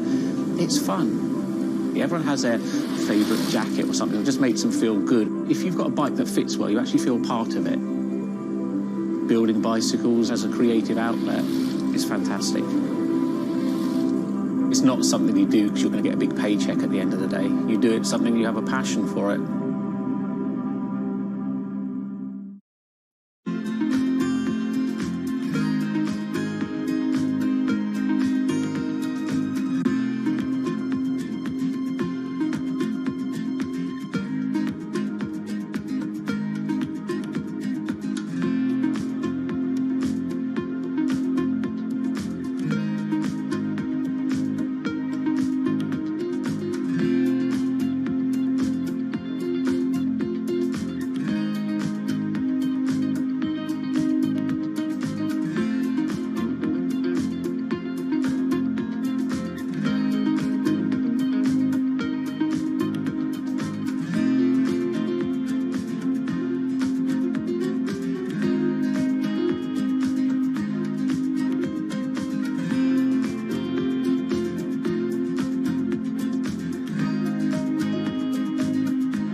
If you ever saw a wooden surfboard, it was probably hanging in somebody's house or underneath the deck.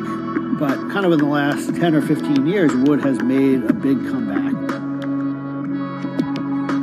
They surf wonderfully. It's beautiful and it feels great to be on one of them.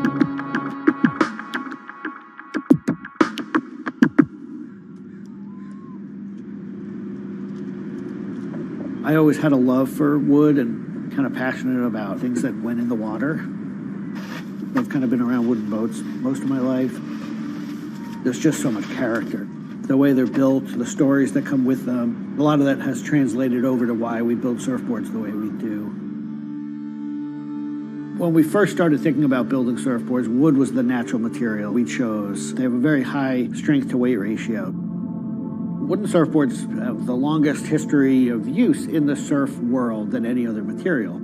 People have been surfing wooden surfboards since kind of the first documented history of people riding waves. The board starts in CAD, where we take a 3D model, break down the shape, and kind of create frames and templates and all the inner parts of the board that we get cut on a CNC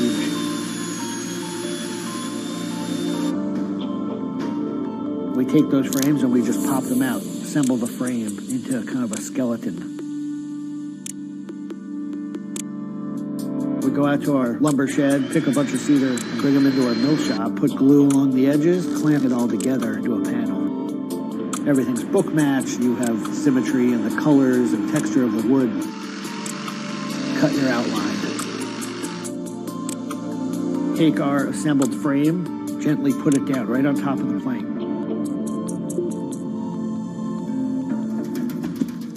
Once that foundation is started, you're basically building up the three-dimensional shape, the outside part of the board, using lots of strips that kind of interlock and fit together.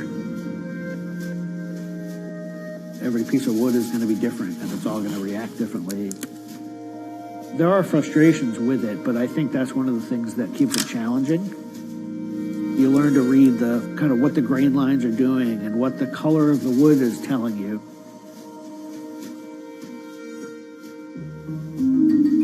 Once those rails are cleaned up, we put our top planks on. It's a little bit like putting a lid on a box. It's like, this is it. Whatever's inside that board is staying inside that board. And by tensioning some rope, you can clamp the two together. It's like a time capsule.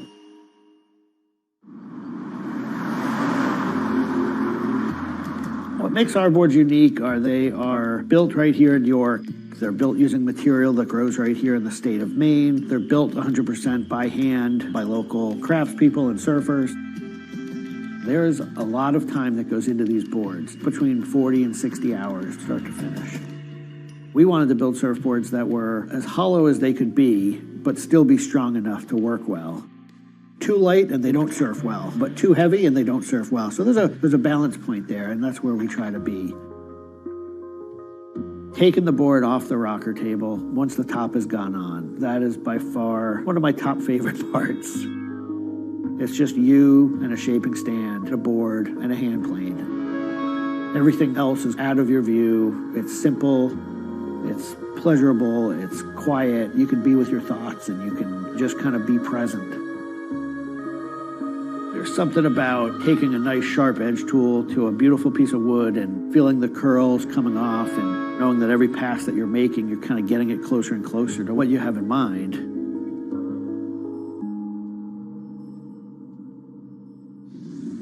Once we've shaped it down and the board's looking like it's supposed to look like, it's time for it to go into the glassing room.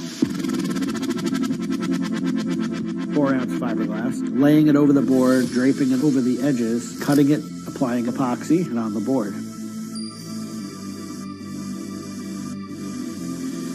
Once both sides are lamb coated, it's time to put in the hardware. Drill and router and install the fin box. And on the other side, we drill and put in the leash plug and a vent. There's a lot of air just naturally inside the board, and that air wants to expand and contract with temperature changes. And that vent has a little piece of Gore-Tex fabric in it, and it allows air to kind of breathe both ways, but it doesn't allow water to get in. Once all that hardware is put in, it goes back into the glassing room. We brush a nice, beautiful, thick coat of epoxy over the whole surface, and that we call a gloss coat. That's supposed to look beautiful and glossy and shiny and flawless. You get to see that board come to life. Whatever the colors in the wood, they really come out. It just makes it look like candy. You just want to touch it and run your hands down it, and it's just kind of the icing on the cake.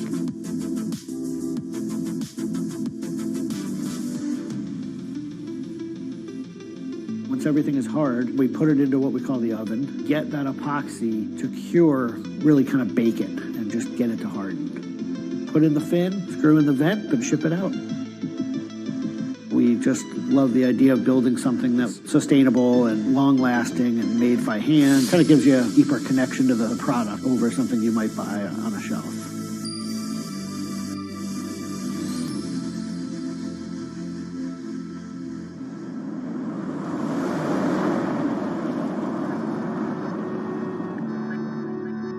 When a customer gets the board, they feel it. They 100% feel the amount of work and the amount of passion that went into the board. So I'm not really looking at hours and efficiency.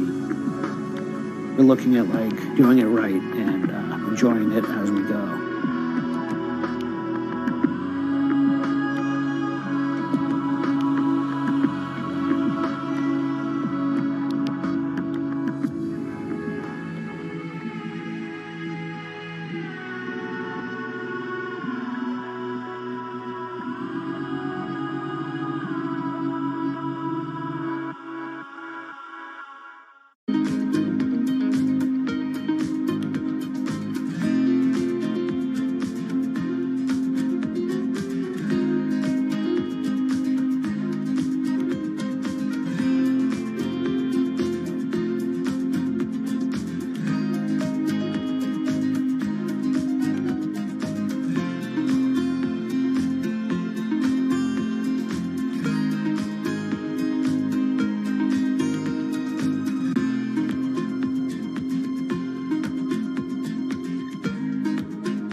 Ma Baoli, better known as Gang La, is one of the 4 Grand Marshals leading New York's Pride Parade this year. But in the country he comes from, being gay is still a social taboo.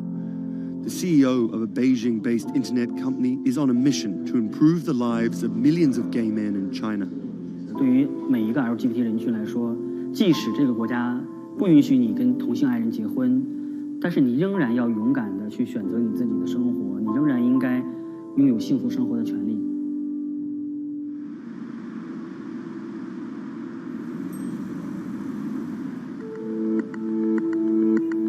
Ma's company Blue City runs an app and a website specifically for gay men.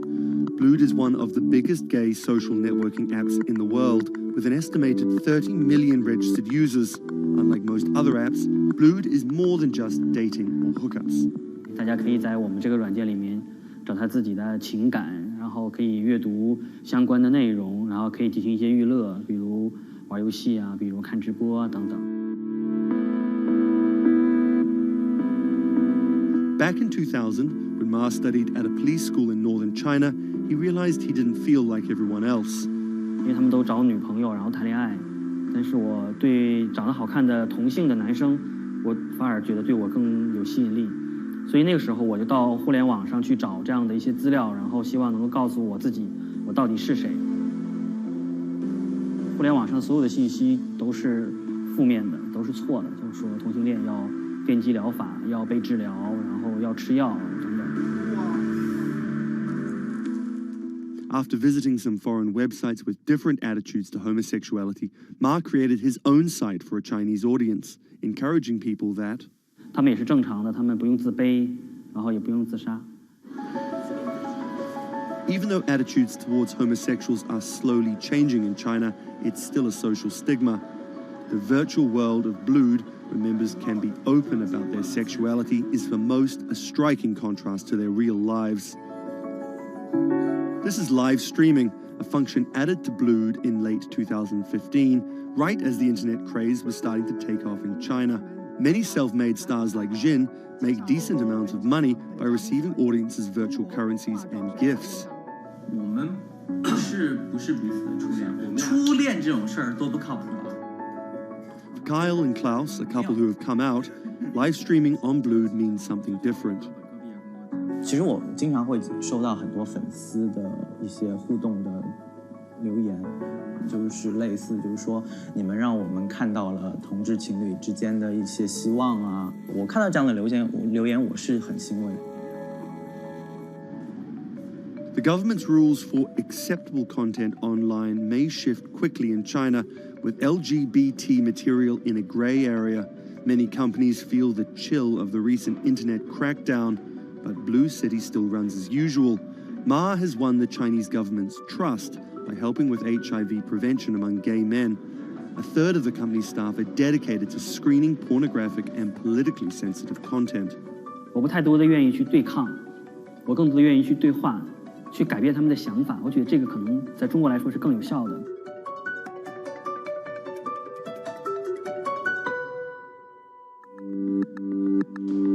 In the past 5 years, Blue City has grown from a team of 7 people to a promising business with about 250 staff. Ma said the company earned over $15 million last year, mainly through advertising and selling virtual currencies to live streaming audiences. Now the company is expanding overseas. 我希望吧，通过我们的努力，Blue能够成为全球第一家在美国纳斯达克或者是纽交所上市的这样的同质互联网公司。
This is Rich Chiga. He's a Chinese rapper by way of Indonesia, and he's very popular on the internet. This is Joji. He's a Japanese-Australian singer, and he's also very popular on the internet. Plus, Joji invented the Harlem Shake meme. Let me say that again. This guy, Joji, in the blood bathtub, invented the Harlem Shake meme. But we'll come back to that. So Rich and Joji are both signed to 88 Rising, an entertainment company hoping to build a lasting global brand that will outlive singular moments of virality. They primarily create content combining Asian culture and hip-hop, a formula that apparently pleases the internet gods greatly. They've only been around for 18 months, but they're already putting up major label numbers. I think that we have an unprecedented collective of talent, a group of like predominantly Asian artists, you know, really like making waves globally, which from an independent point of view as well. 88's founder, Sean Miyashiro, cut his teeth launching Vice's electronic music channel, Thump.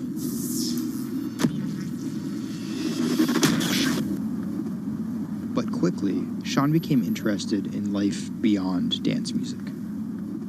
I knew that after launching a whole content platform that I have kind of the ability and the know-how to do it again, but like for what was the question. So Sean moved to the Bronx to start over and figure it out. He couldn't afford an office space, so he worked out of his car at the top of a grimy parking garage. Everything kind of started here. If you look around, this is my environment. This is my serenity, really. 88 Rising was built here. Built on the grounds of LA Fitness, residence in a parking garage. I was living in the Bronx. I'm just like, damn, where the hell do I go? So I just come up here and I I just kind of figure things out every single day. Being like, okay, what the hell is this thing? Coming here was kind of like my own kind of private office, basically.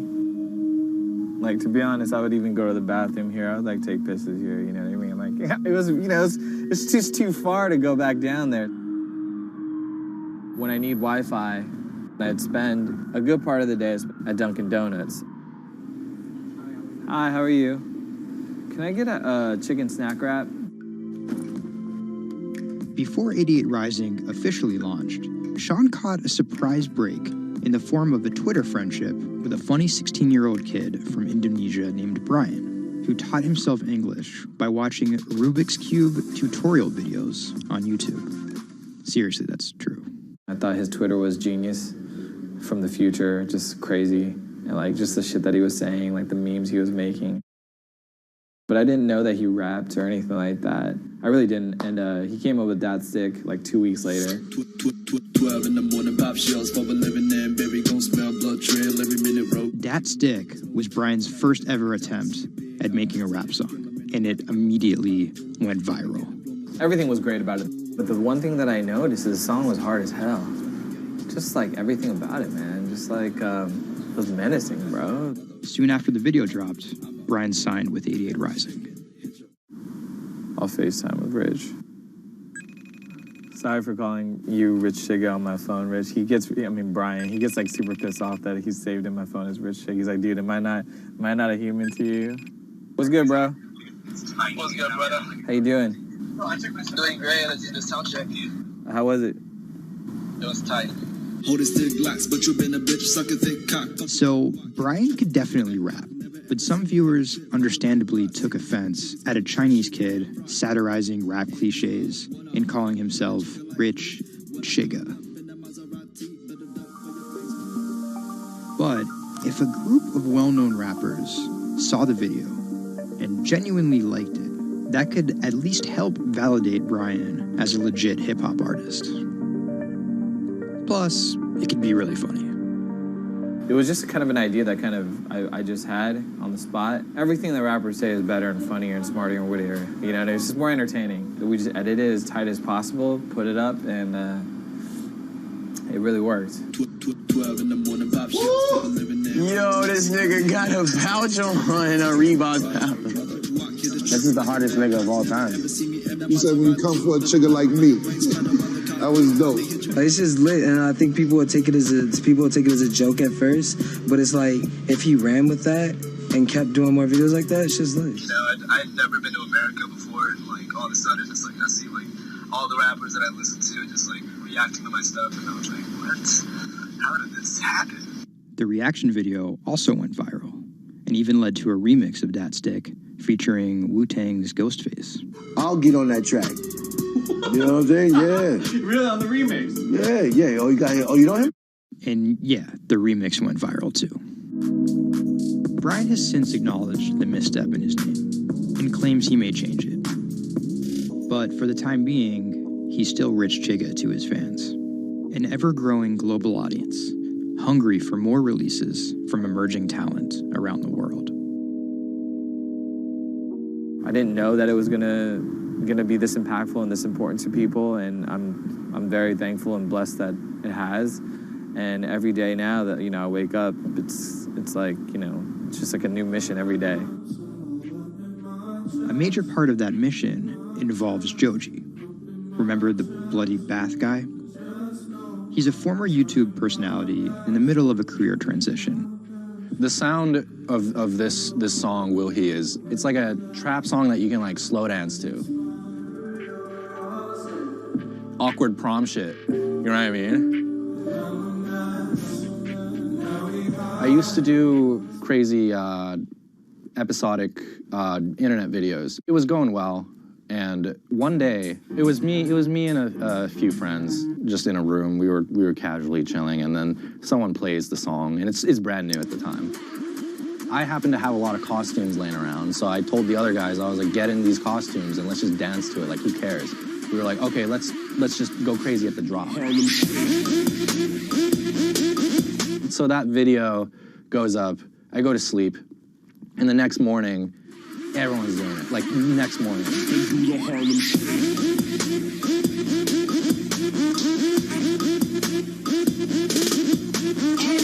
That taught me a lot about the internet, how people want to just be a part of something. And from that point on, something changed, and I was a little better at understanding demographics and people and what they want to see and what they want to hear.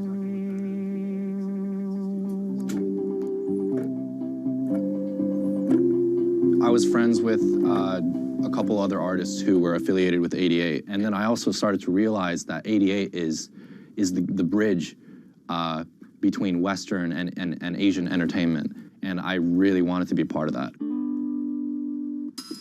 Joji just released the In Tongues EP, his first project as a serious artist. Joji's In Tongues record came out a couple weeks ago. It's #2 on Billboard on the R&B charts, which is crazy for, independent release, and he's like a brand new artist. And the success is even more impressive, knowing he went from creating something like this, It's just Taco Bell. What could possibly go wrong?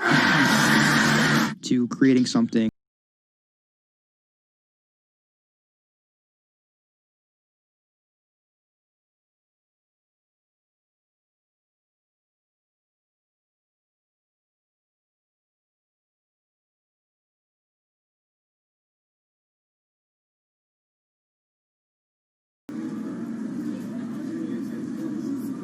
Tonight, Rich Chigga has a show in New York City. Tickets sold out in an hour. I came here, I'm first online. I was here at 1. I was the third person online. So why'd you get here so early? Because I want to see Rich Chigga. I want to touch him. What do you guys think of Joji? He's That's my dad, son. You guys cop the new EP or like? Yeah. I woke up at 6 in the morning just to cop that shit. And then I listened to it, and that shit started making me cry. This is actually kind of exciting. Every time, this never gets old. Like, you live online and social media, but like, there's nothing like just being with the people.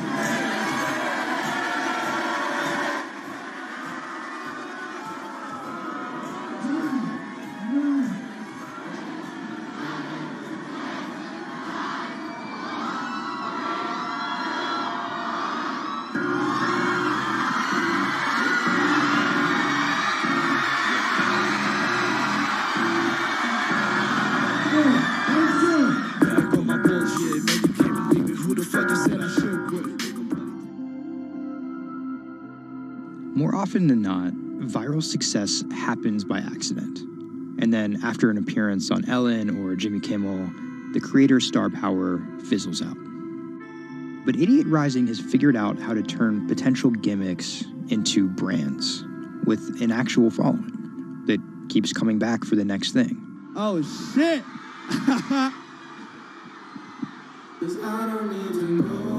So keep an eye out for Idiot's next move. But more than likely, it won't be covered on network television or terrestrial radio. Although, as they've already proven, nowadays that really doesn't matter.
I'll move my stop on profit to 118.70. Okay, stop on profit move to 118.70.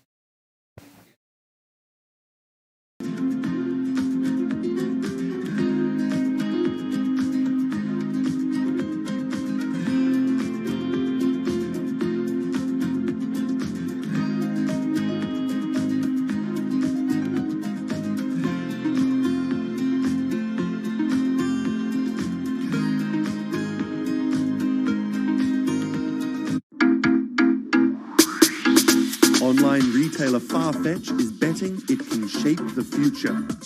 This is its concept store, showcasing the latest in retail tech. How do you capture all of that fantastic information that you gather in store with customers, touch and feel products? And we created a concept called the connected rail. And this is using a combination of RFID and ultrasound. The RFID signal recognizes the product, and the ultrasound recognizes the movement. Take the product off, and then you'll start to see your products appear. And essentially, it's like online browsing behavior. Whichever products you touch and pick up in the store are automatically sent to your app. This is effectively what you've created is your in-store wish list. In the middle, you'll see essentially a hologram of the product. What the customer sees, they control the experience on a touch device. What this allows the customer to do is take elements of products and then add their own style to it.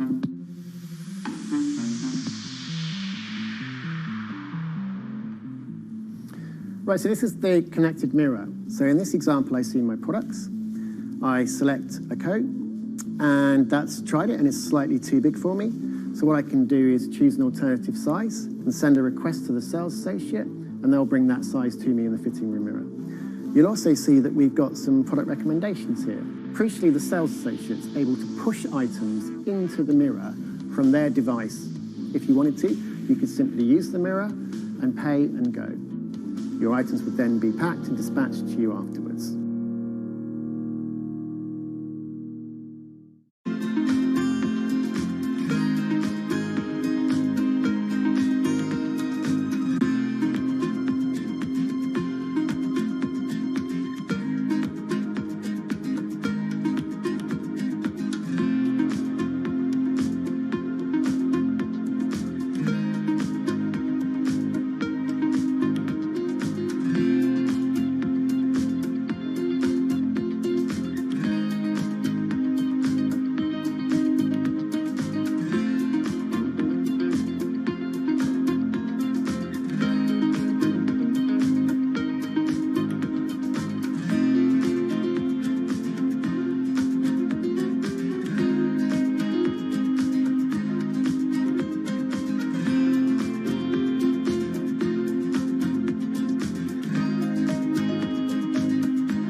Do you want me to turn you so you're looking outwards?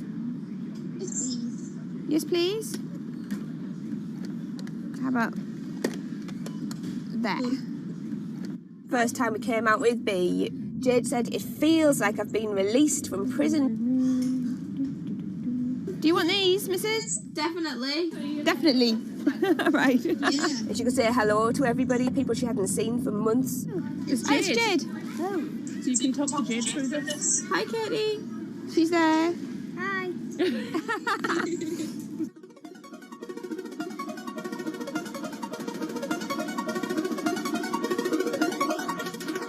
Every time anyone's seen her, they want to know why she's there. And it's kind of the opposite of when you're in a wheelchair and people see you and they kind of go, oh, should I look? I don't know what the right protocol is. When there's a tiny robot with its bright little eyes going around just looking happy everywhere, it really opens you up for conversation. We've got some friends here, look. Hiya! When I saw her for the first time, I remember thinking, this is going to change things. This is one of those points where if this was a book, this would be the cliffhanger.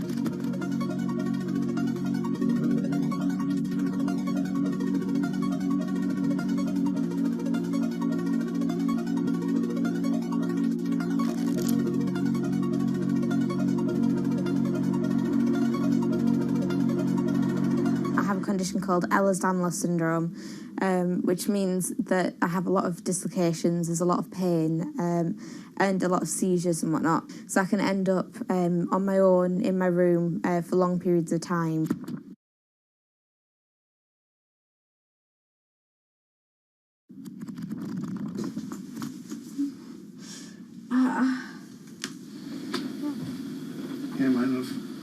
A lot of the time with a condition like my own, of course there's the pain, and the pain is bad, and the dislocations are bad, and the seizures and being in paralysis and never knowing whether you're going to be able to wake up properly tomorrow, that's bad.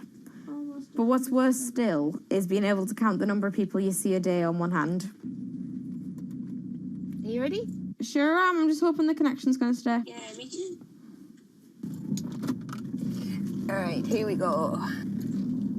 When you're used to just the same little metre by metre and a half window every day, and you've been there for months, being able to just see the sky from somewhere else, or the tops of trees, or a sign, is incredible. Or being able to have that kind of chat in the car that most people would probably take for granted. I'm going to go past Grandma and Grandad so you can give them a wave.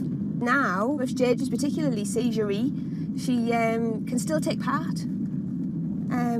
And that's brilliant, really, because before she would just be left in a bed or in the house with just her carers. It's quite a small world, that. Right, so there's one of her. Here, this costume I'm busy making at the moment. When I'm not on bed rest and I'm not just wearing pyjamas all the time, I enjoy being able to dress as different characters and go to Comic Cons and that kind of thing, because it just lets me show a different side of myself, and it's a bit of fun. If you can't go out that often, you've got to enjoy it when you do. Was that? Good. It's one of those weird things where I want to not have to use B because I want to be well enough to be able to go to those places myself. Like, it really makes a big difference to me to be able to go into school. But the thing is, with my condition fluctuating all of the time, I can't go into school reliably.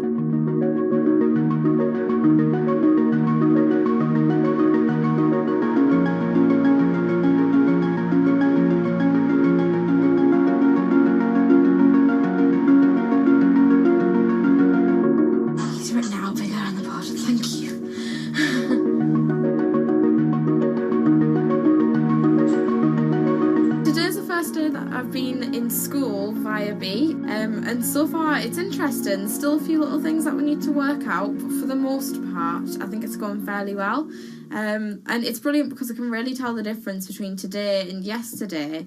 How yesterday I forced myself to go into school when I wasn't very well and I was really tired afterwards and ended up having loads of seizures, whereas today I've been able to do all of the work, I've been able to keep a clear head and not be ill, which means I'm able to be more focused on my schoolwork.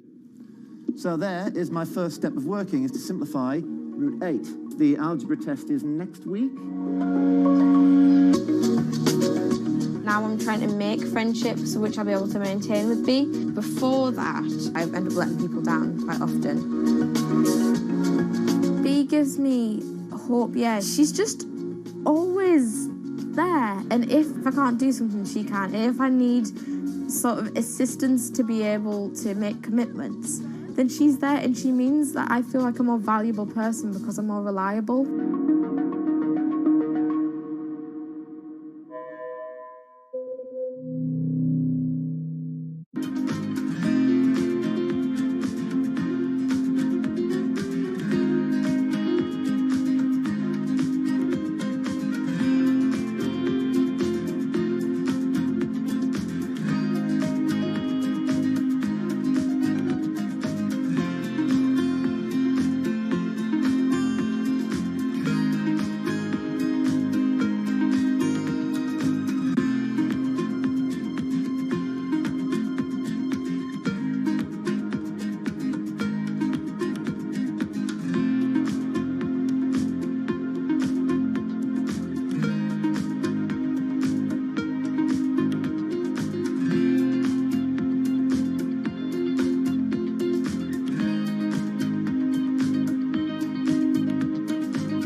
it debuted, the 4G wireless we have today allowed people for the first time to hit the road and explore unknown places with only a smartphone for directions.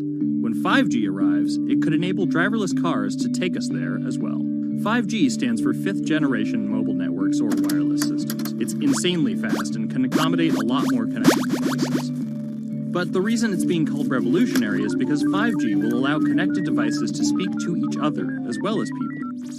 Right now we're living in a world where really it's a one-way experience. That's Bloomberg tech reporter Ian King. The network talks to your phone, you look at your phone and access data, then you send something back to the network.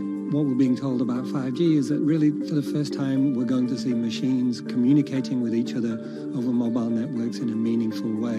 5G could end up being 100 times faster than what we have now, with speeds that could reach 20 gigabits per second. In plain English, that means downloading a full-length HD movie in seconds. 5G will also increase total bandwidth, which we will need in order to accommodate the growing Internet of Things. We're talking about the class of devices like internet-connected refrigerators, thermostats, dog collars, but 5G will enable many, many more. Things like your utility network, factories, where machines are just sat there not connected at all. Suddenly they're all going to be connected. Suddenly we're going to be able to have real-time monitoring. Other things like cars, like utility poles, like your light, the light poles. But perhaps the biggest advance will be a huge reduction in communication lag time, known as latency. A network of driverless cars will need the speed of 5G to ping each other multiple times per second to avoid collisions. Near instantaneous data transfers could allow doctors to perform surgery remotely with a robotic scalpel. So how will all this work? First, you need to improve network density. And that's just a fancy word for saying you put more towers out there. What we're being told is that's not actually the case with 5G. The idea is 5G will not only use the existing mobile spectrum, but also tap into higher frequencies called millimeter waves. Millimeter waves can carry more data, but only travel short distances. This may mean you'll see a lot more of these base stations around town. And the new towers may have as many as 100 antenna ports, compared to about a dozen on 4G cell towers. So when will we get 5G? Getting 5G ready is expected to cost providers $275 billion over 7 years in the US alone. Look for the first 5G service to pop up in big cities sometime in 2019.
The cubicle represents a tyranny.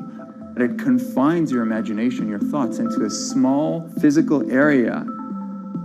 Imagine pretty much every software engineer or finance person being able to, disconnect from their desk and look at holographic monitors on a beach and doing their work from there. That's not going to be science fiction. It's the modern office place. Silicon Valley is all about building the future. A startup called Meta thinks it's getting there first, thanks to a big bet that it's made on augmented reality. How are you? Good, thank you. Welcome to Meta. Thank you. Call it a 360-degree office where you can spatialize your thoughts as part of your workflow for education, architecture, design, engineering, etc. People often mix up augmented reality with virtual reality. VR totally blocks your ability to see or hear the real world. AR overlays holograms onto what you already see. Meta has tried to make its version of the workspace feel familiar. You grab the hologram instead of using a controller or a mouse, and your brain already knows how to do it. In other words, we've designed an operating system that humanity has always known how to use. So you can see this eyeball, which is, by the way, photorealistic. You can see my hand is occluding the eyeball, and now the eyeball is occluding my hand, right? You see those two circles? They get small, and then they turn into this glowing white ball, and then I can move my hand around supernaturally. I can do this with two hands and rotate the thing. I can stretch it. I can throw it back right into the shelving system, and that's all you have to learn to become a modern worker. And to prove this, the employees at Meta have started to get rid of their computer monitors, trading them in for Meta's augmented reality headsets. Myron thinks that in less than a decade, we'll all be just wearing strips of glass that can project holograms.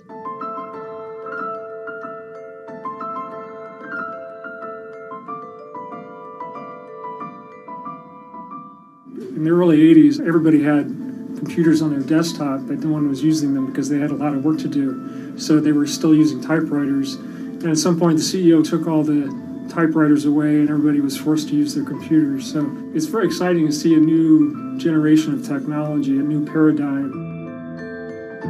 I consider us like pioneers in the holographic wild. I'm pulling up my browser with my hands and sending out emails to colleagues and just kind of really acclimating to the new environment.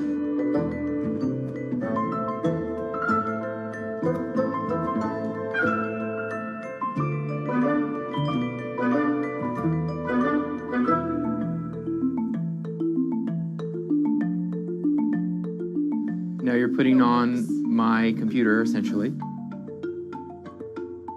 Our digital lives live on our phones. We have all of our pictures and notes and all these kinds of things. So, and why don't you write yourself a little sticky note? I like it. And go ahead and just take your fist right over the top of the sticky note and close your fist. And now... Oh, what? Meta's own transition to augmented reality has run into plenty of unexpected problems. And it's still going to be a while before you'll start to see these devices in your office. But I think it's a future worth waiting for. If we could see these holograms between us, we will have been able to share our work with one another more naturally, more efficiently, and more productively than ever before. Humanity will have evolved slightly.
This is Hatsune Miku, Japan's sensational virtual pop star.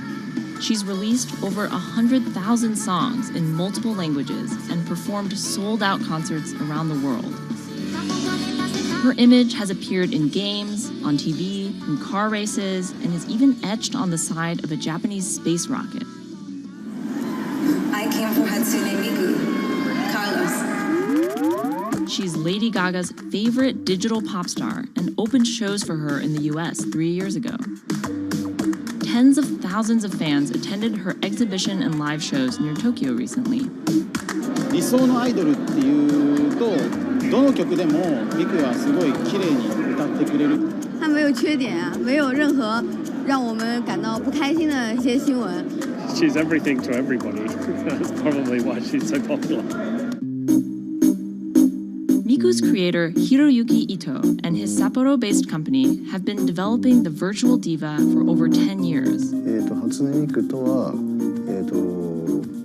ャラクターとしてすごく、YouTube とかで検索すると、たくさんの初音ミク出てくるんですけども、元々の、初音ミクのその原点は歌声を合成する、ソフトウェアなんですね。Both the software and character are named Hatsune Miku, meaning the first sound of the future. Originally based on Yamaha's Vocaloid technology, Miku the software has a sound bank containing voice samples and a huge array of tools. You input the melody and lyrics, then Miku the character sings them.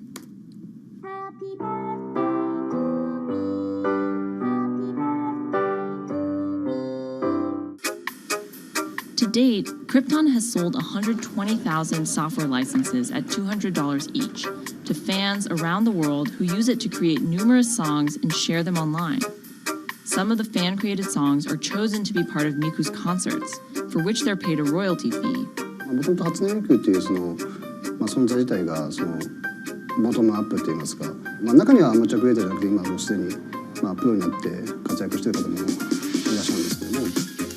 The company also has other revenue streams. It makes money from merchandising, licensing deals, and concert ticket sales. According to the real-life musicians who perform with Hatsune Miku, the virtual pop star is interesting and surprising. 今年で3年ぐらい、ちょうど3年ぐらいやってきて、ライブも数十本、数百本やったと。そういうことが演奏によって起こせるための、そういう器みたいな感じになってきて。初音ミクらしさって僕はあんまりない。初音ミクって何だってあり。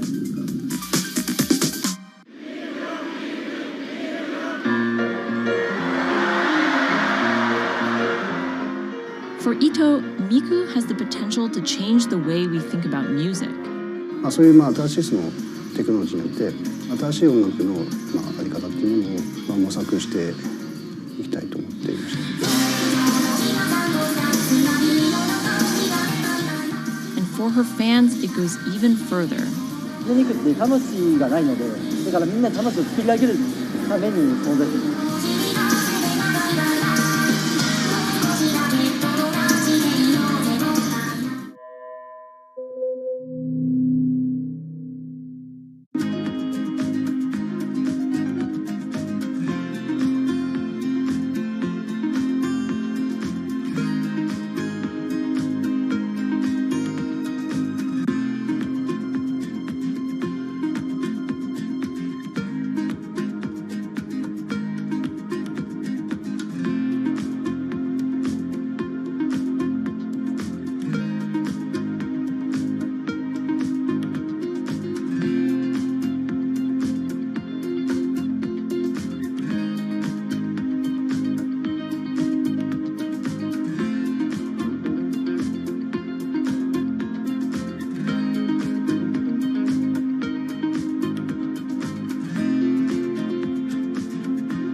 Now, there are a lot of fitness gadgets out there.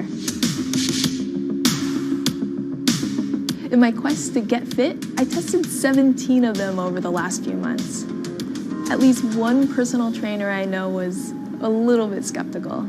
Yeah, I've been watching these new technologies come to the market for almost as long as I've been a personal trainer. They're just tricks and tropes. They're not much different than the Bowflex machines or, to be honest, the original Jane Fonda workout video. But some of these gadgets that are just coming to the market do so much more than what they used to do, just tracking your activities. Out of all of them, this chest strap was my favorite. It comes with a robot coach that points to the future, one where you might not need a human trainer at all. And it works like this. You wear the chest strap so that it can read your heart rate, and that connects to Move's free app that talks to you. Welcome to Move Heart Rate Hit Outdoor Running. Let's get moving and warm up in Zone 2. Move's computerized coach tells you what to do at that exact moment, whether you're running outside or you're doing body weight exercises indoors. Swing your arms faster to get your legs moving quicker. Let's crush this round. And by reading your heart rate, she knows exactly how hard you're working. She keeps you honest. Way to go, you are in the target zone. Keep pushing, you're almost at the end of the round. Don't give up. I've been running for 7 years now, and my biggest problem is that I never push myself hard enough. I end up going on the same slow, comfortable 30-minute jog, but the Move HR Burn blasted me out of that rut. By the end of these half-hour exercises, I was drenched in sweat in a way that I never am when I work out alone. Training with a real person is great, whether that's your group instructor or your coach or your personal trainer, but humans, they're expensive. For the rest of us, this $60 gadget is all you need.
what does it take to change the world?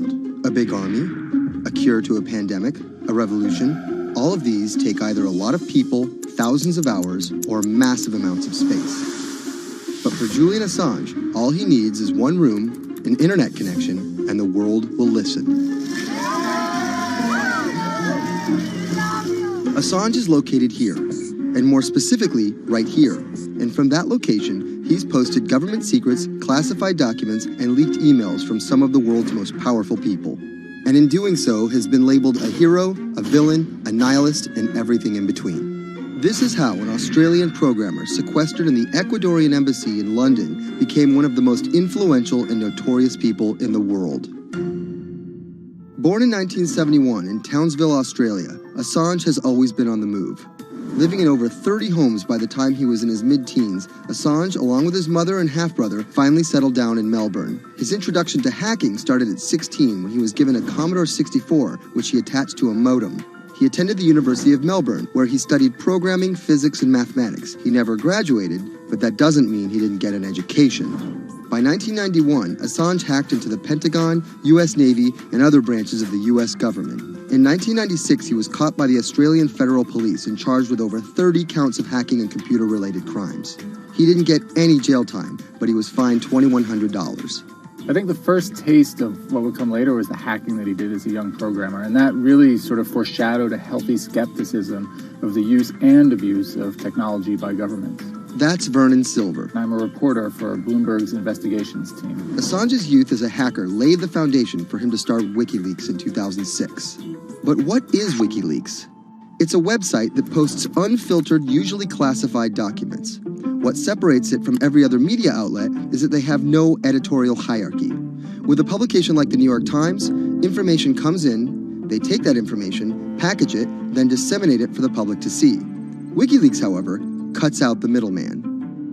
WikiLeaks gathers information, most of it given to them anonymously. So what they're doing is really very simple. They get the information in one end from who gives it to them and out the other with sometimes minimal interference. Julian Assange is the leader of that, the mastermind, the creator, and really, because he thinks of it as a journalistic enterprise, the editor-in-chief. But every story starts with a source, and Assange has some unconventional sources. Julian Assange does not hack as far as we know.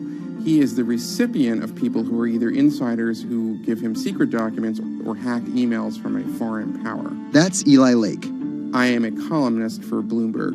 And there was no source bigger for Assange than Chelsea Manning. He used to be known as U.S. soldier Bradley Manning. In 2010, Manning provided Assange and WikiLeaks with hundreds of thousands of leaked government documents. WikiLeaks quietly began releasing the documents in February of 2010, then made big headlines in April by posting what is now known as the Collateral murder video. Come on, fire! It was a vivid, graphic video. It changed the debate on the Iraq War, and importantly, it put WikiLeaks on the map when they put it online, and they couldn't be ignored at that point. And those leaks were just the beginning. They went on to post more than 90,000 leaked documents known as the Afghan war logs, 390,000 documents known as the Iraq war logs, and 250,000 private messages between diplomats called cables in what is now known as Cablegate. These leaks were met with very real ethical questions. The problem with publishing those cables was that a number of confidential sources for U.S. diplomats who faced real danger when their names were exposed. Then Secretary of State Hillary Clinton drove the point home that every country, including the United States, must be able to have candid conversations about the people and nations with whom they deal. Shortly after Cablegate, the Swedish government issued an arrest warrant for Assange on allegations of rape and molestation. He claimed the allegations were fabricated to get him extradited to the United States, a claim the U.S. government denied. Either way, Assange's next move was to seek refuge in the Ecuadorian embassy, which really was the beginning of the new chapter in his life and what we're dealing with now, which is him being stuck in London. What was supposed to be an office in an embassy is now Assange's self-imposed prison to this very day. But that doesn't mean he's slowed down. Since being trapped in the embassy, WikiLeaks has released files about Guantanamo Bay prisoners, Syrian political figures, and the draft to the Trans-Pacific Partnership. And then came the 2016 U.S. election. Thousands of leaked emails showed Democratic Party officials possibly plotting against Bernie Sanders in his race against Hillary Clinton. Over the course of 68 days, WikiLeaks released 20,000 confidential Democratic National Committee emails. In terms of the presidential race, if you look right here, when Assange released the first batch of emails, Trump actually takes his first lead against Clinton. I think we've had enough of the Clintons in all fairness. Once WikiLeaks started exposing secrets of the Democratic Party, Julian Assange became a hero to many on the right. Public opinion kind of flip-flopped. WikiLeaks. From the emails, we now know Hillary Clinton's campaign manager makes risotto, and also how the DNC squashed Bernie Sanders' campaign. One thing we don't know is who gave Assange the stolen emails in the first place. Many leading Democrats say they suspect it was the Russians. They released an analysis from a private cybersecurity firm that had said it was the Russians. But Assange claims our source is not the Russian government, and it is not a state party. So this is where we stand today. The public still doesn't know who provided the emails to WikiLeaks. Meanwhile, Assange is still running WikiLeaks and still releasing documents. In March 2017, he started publishing documents from the CIA's Center for Cyber Intelligence called Vault 7. The CIA, the agency charged with finding and keeping our top secrets, can't keep its own secrets.